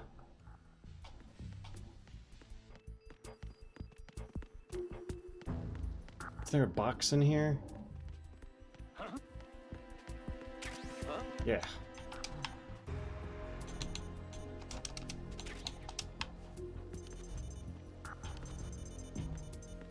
You got one. Everyone, watch your back. Send a replacement guard for the area. Understood. Backup squad to deck D. Guard the galley area.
Who's there?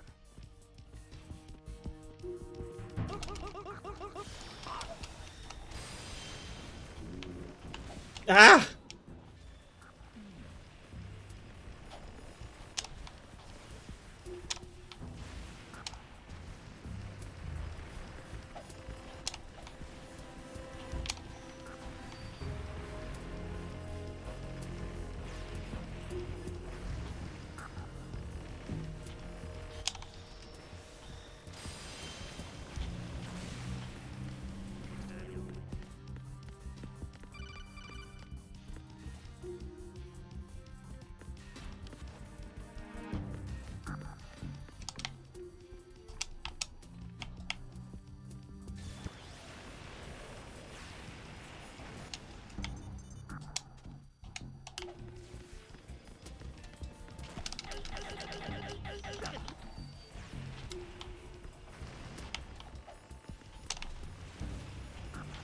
The guard kind of went orc, orc, orc, orc, orc, orc, orc.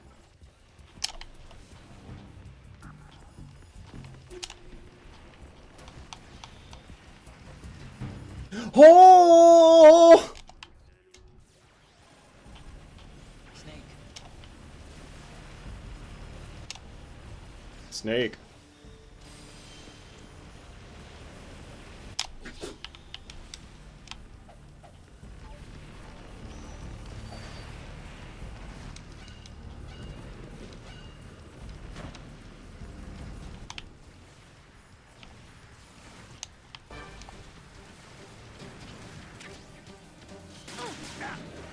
Oh, look at this. This is kind of interesting.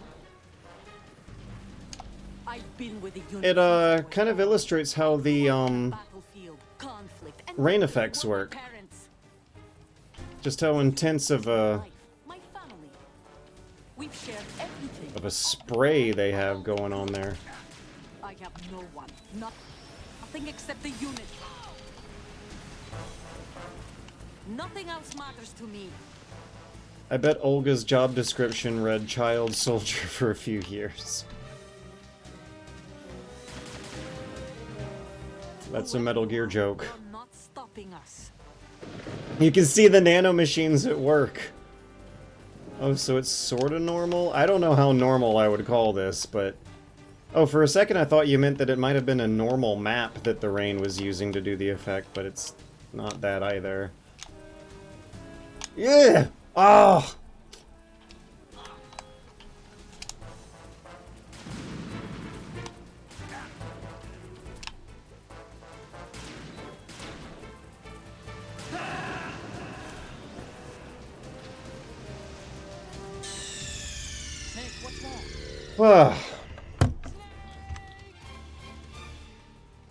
I'm gonna call it with that one.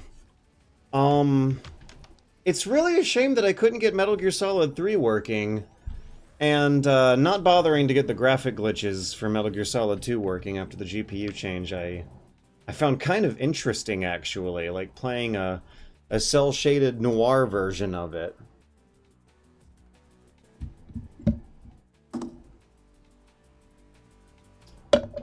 But oh boy, that was still fun. And I'm still kind of deflated that Metal Gear Solid 3 ended where it did. So, the vast majority of the deaths so far have been from one-hit KO gimmicks. And... Oh, Eddie was sighted. Hello. And the one game where that really didn't happen was Metal Gear Solid 2, which surprises me because I never really thought of Metal Gear Solid 2 as having the most balanced and robust combat. The basics of combat of all 5 games now that I've played. But that's the only one where I actually died during combat with guards from a alert phase that just got terribly out of control. Metal Gear Solid 3 had a few alert phases that got out of control, but I was able to control that chaos eventually and got pretty darn far. But maybe Metal Gear Solid 2 might be the most interesting one to permadeath play casually if there is some like core fairness to the basic stealth sections and guards that you're up against versus games, Metal Gear games, that have frequent instant killing gimmicks. It's the so let's recap. In Metal Gear Solid 1, not in Metal Gear Solid 1, in Metal Gear 1 I died from an armored bulldozer who squished me in one hit. I completely forgot how to fight that boss, because the strategy is pretty stupid. You throw 8 grenades at it as soon as you see it. In Metal Gear 2, I died from the floor falling out from underneath me, even in an area where I was prepared for it and knew that it was coming. In Metal Gear Solid 2... No! In Metal Gear Solid 1, I died from a grenade that killed me in one hit. And I do wonder if I had my rations equipped when taking that hit or not, because it does seem fishy that a grenade would be as powerful as the floor falling out from under you, or a bulldozer, for example, but But a grenade is still a pretty big, heavy hit of damage in these games that I think can usually kill you in one hit. Just usually not when you have rations equipped, I don't think. In Metal Gear Solid 2, we died in a alert phase against a squad of guards, and a couple of them had shotguns in the front. And that shotgun does a hell of a lot more damage to you than the AK does, and it knocks you down. And I think I remember switching items at the second that Raiden got blasted to death, which I think does mean that it kind of did feel fair. That's the one where the death felt the fairest. I feel like I earned and deserved that one. I really got into a situation I shouldn't have, and then switched off of the rations when I shouldn't have. And I was also not paying attention to the kinds of guns that the guards were bringing with them. The shotgun guys do look pretty different from the normal AK guys at a quick glance, and I was not reacting appropriately. Metal Gear Solid 3, I made it all the way to the rail bridge, and that is heartbreaking. There weren't even that many one-shot, one-death gimmicks left in the run. There were just a few, and I happened to forget the minutiae of one of them. And I do think it might have been because I was gabbing too much. I was talking too much out loud. I was distracted monologuing. Yeah. On my Dirty Duck spin-off game. Where's the spinny game where the boomerang guy from Goose Babble? What about Goose Babble? When you did play Goose Babble on Permadeath? The boomerang guy from Goose Babble might be a fun reference or recurrence. That's no boomerang snake. My people call it the Widgie. So next up we have Metal Gear Solid 4. And I do not recall Metal Gear Solid 4 being particularly difficult. I think an interesting question might be whether or not I'm going to play on normal or hard mode, because I don't remember dying that often in my normal mode playthroughs in Metal Gear Solid 4, but I also certainly didn't have permadeath pressure weighing on my mind. And I don't think Metal Gear Solid 4 is as heavy on the one-shot killing gimmicks. The only one-hit kills are the holes in Shadow Moses before Rex. Yeah. And the bulldozer. I don't remember a bulldozer in Metal Gear Solid 4. Run in front of it. Where is there a bulldozer? Do not remember.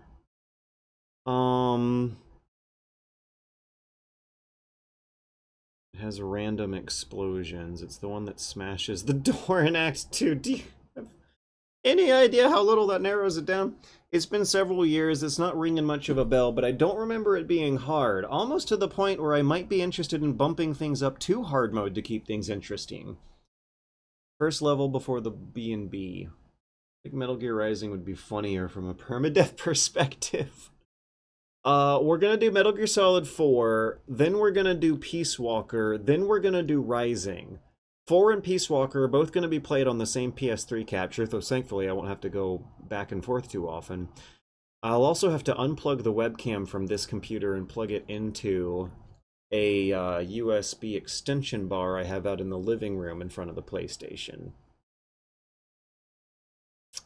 And after Peace Walker, we do Ground Zeroes. After Ground Zeroes, we do 5. And we're not doing Survive. I'm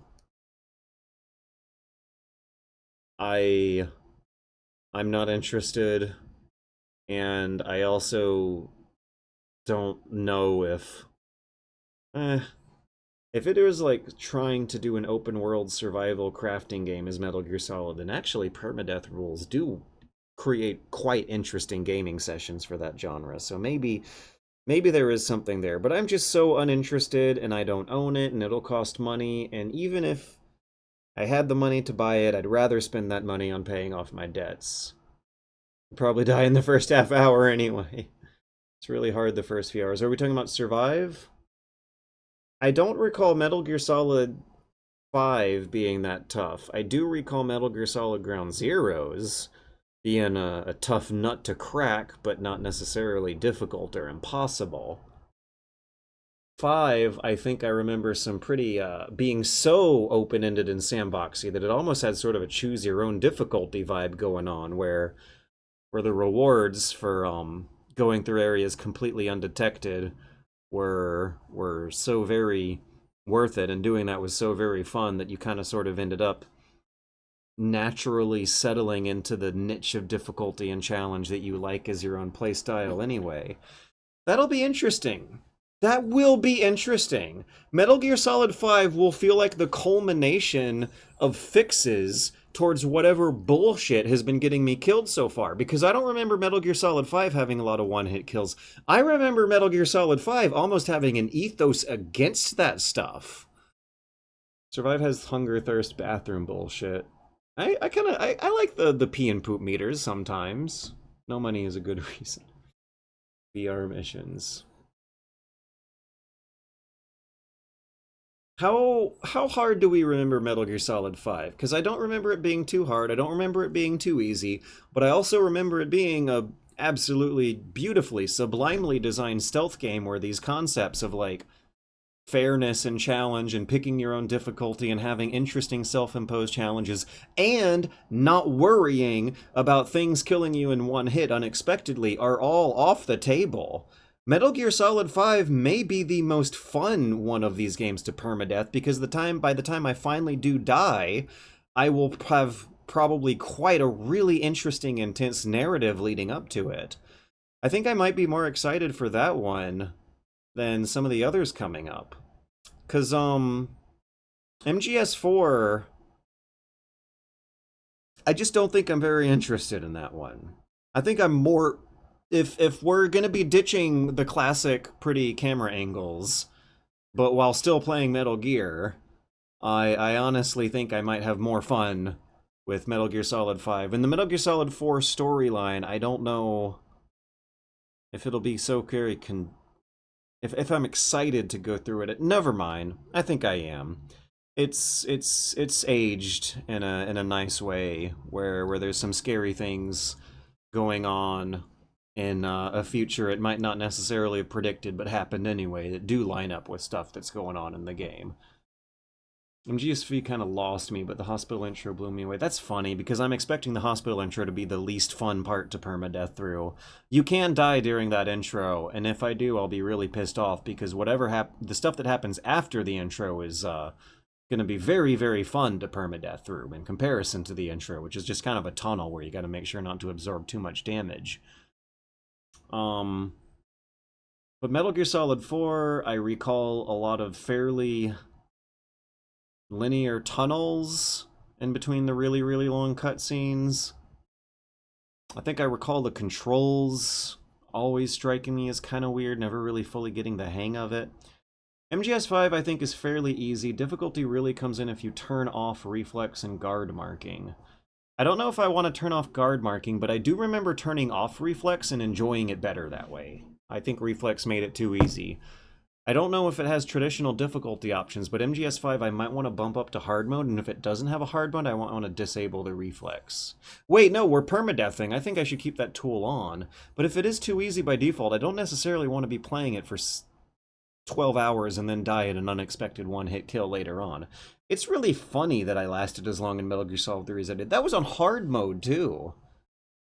Have you ever done Big Boss Emblem Run for 4? I have not. I don't know what that is. Is that how you make it fun? I don't know if I'd want to sign up for something like that on permadeath runs for stream, but if I do, I might be interested in someday, some year. Some Metal Gear Monday.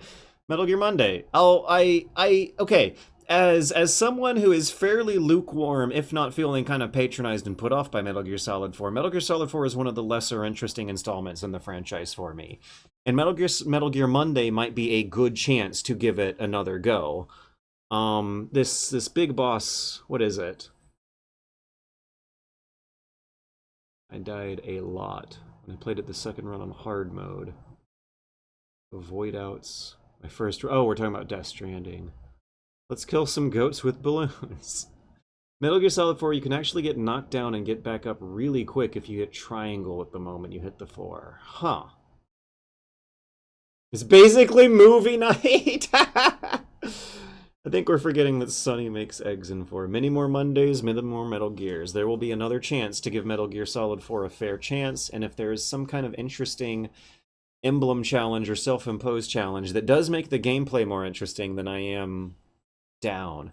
I just recall tranquilizing guards in linear tunnels, and since the camera angles never really fought with me or got interested, I think I sort of recall the intellectual malaise, I like that term, that comes with a lot of modern games with manual controllable camera angles, where I feel like I'm playing a patronizing connect the dots game for kids, where you walk your character in a straight line to your next point of interest, then walk your character in a straight line to the next point of interest, and then you click on a dot on the screen, which is going to be some guy's head, and then you walk in a straight line, and then you shoot a straight line, and then you walk in a straight line, and you shoot a straight line. It's just connect the dots from a 3D behind-the-back perspective sometimes. And I recall getting that feeling with Metal Gear Solid 4 and 5 both, but 5 being the more interesting one of the two. I don't think I get that connect the dots feeling with 3 and 2 and 1. Try to be around, yeah. Friday for a while. That's going to be really big and fun Friday. There's also the Grand Chicken Run, which is clear opposite. Okay, it was, Run. I think I lost the place in chat, but someone mentioned emblem is the 0 alert, 0 kills 4-hour run. Ha, that's hilarious. It's 4 hours when you skip the cutscenes. Okay, the only kills first run. Big Boss Emblem Run for 4. Big Boss Emblem Run for 4. Yeah, I think I recall Metal Gear Solid 4 and 5 kinda sorta having the same basic controller scheme and mechanics, but 5 had a very different loop to it. I don't know if 4 was really before the ubiquity of loops came into play as the primary way to play a video game for more than 10 hours, looping through the same activities over and over again. But, the repetitions you worked your way through, I'll put it that way, in 5, I recall being much more interesting, even though it still gave that connect the dots, open world sort of feel. But the Big Boss Challenge for Metal Gear Solid 4 means completing the game in less than 5 hours! It's 5 hours! Come to think of it, was that also the Big Boss Challenge for Metal Gear Solid 3? Big Boss Emblem, MGS3.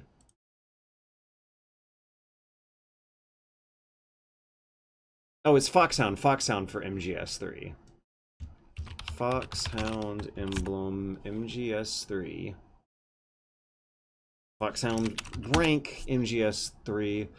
5 hours, right, same deal. European or Extreme or Euro Extreme, in under 5 hours with 0 continue, 0 alert, 0 kills, no life meds, and take less than 10 bars worth of damage. In Metal Gear Solid 4, it is 0 deaths, 0 kills, 0 continues, 0 health items, 0 special items, and 0 alerts.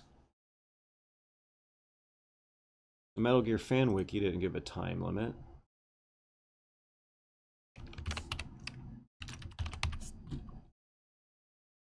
You get the Mantis, or the Raven if you beat the game in under 5 hours. MetalGear.fandom.com doesn't say that there's a time limit for a big boss rank. Nor do you have to do the, 0 continues bullshit, which really, and I hope the modern Delta version is more like no, you use your save points as your checkpoints, your continue points. That is clean. I like that. I don't like clipping through the menus to get through that, but having 25 checkpoints you can manually put yourself throughout the campaign did not necessarily make that feel like a huge pain in the ass to play through. Might be speaking too soon, though. But, yeah, if Pentapenguin suggested that, maybe that's the most effective way to make it interesting.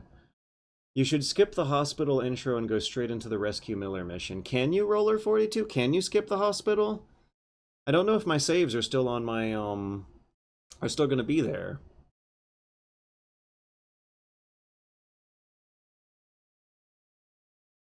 What if you play MGS4 again with this challenge and it flips your whole perception of it? It might, I'm down. Introducing the area. It also has 2 Metal Gears and they fight each other. Should I... The burning question that I'm going to be thinking about on my mind over the next week, because absolutely nothing else more important will ever come up that I'll need to think about, is whether or not I should play it on normal mode or hard mode. I think Phantom Pain has cloud saves. I think so too. I don't know how interested I am in Peace Walker, but I will give it a shot.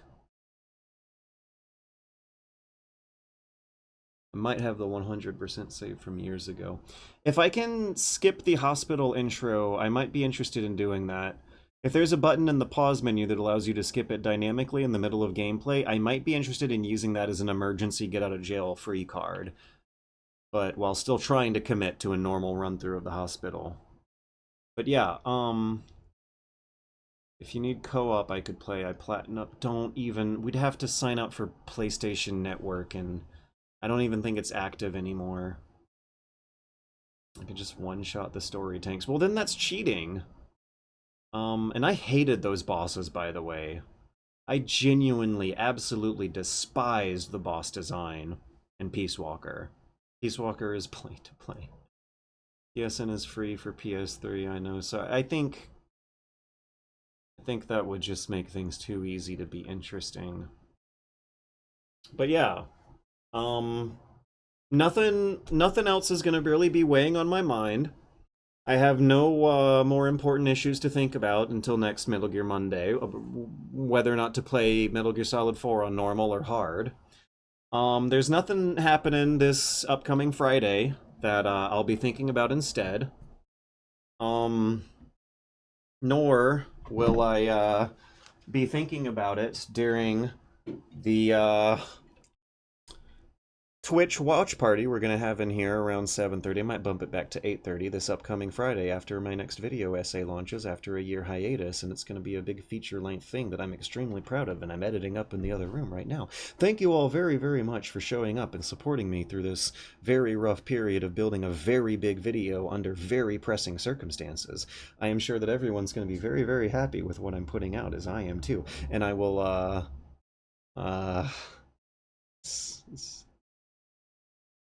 see when you all see me again, I will be significantly more older, and I won't necessarily be significantly older and wiser, but I will have aged advancedly.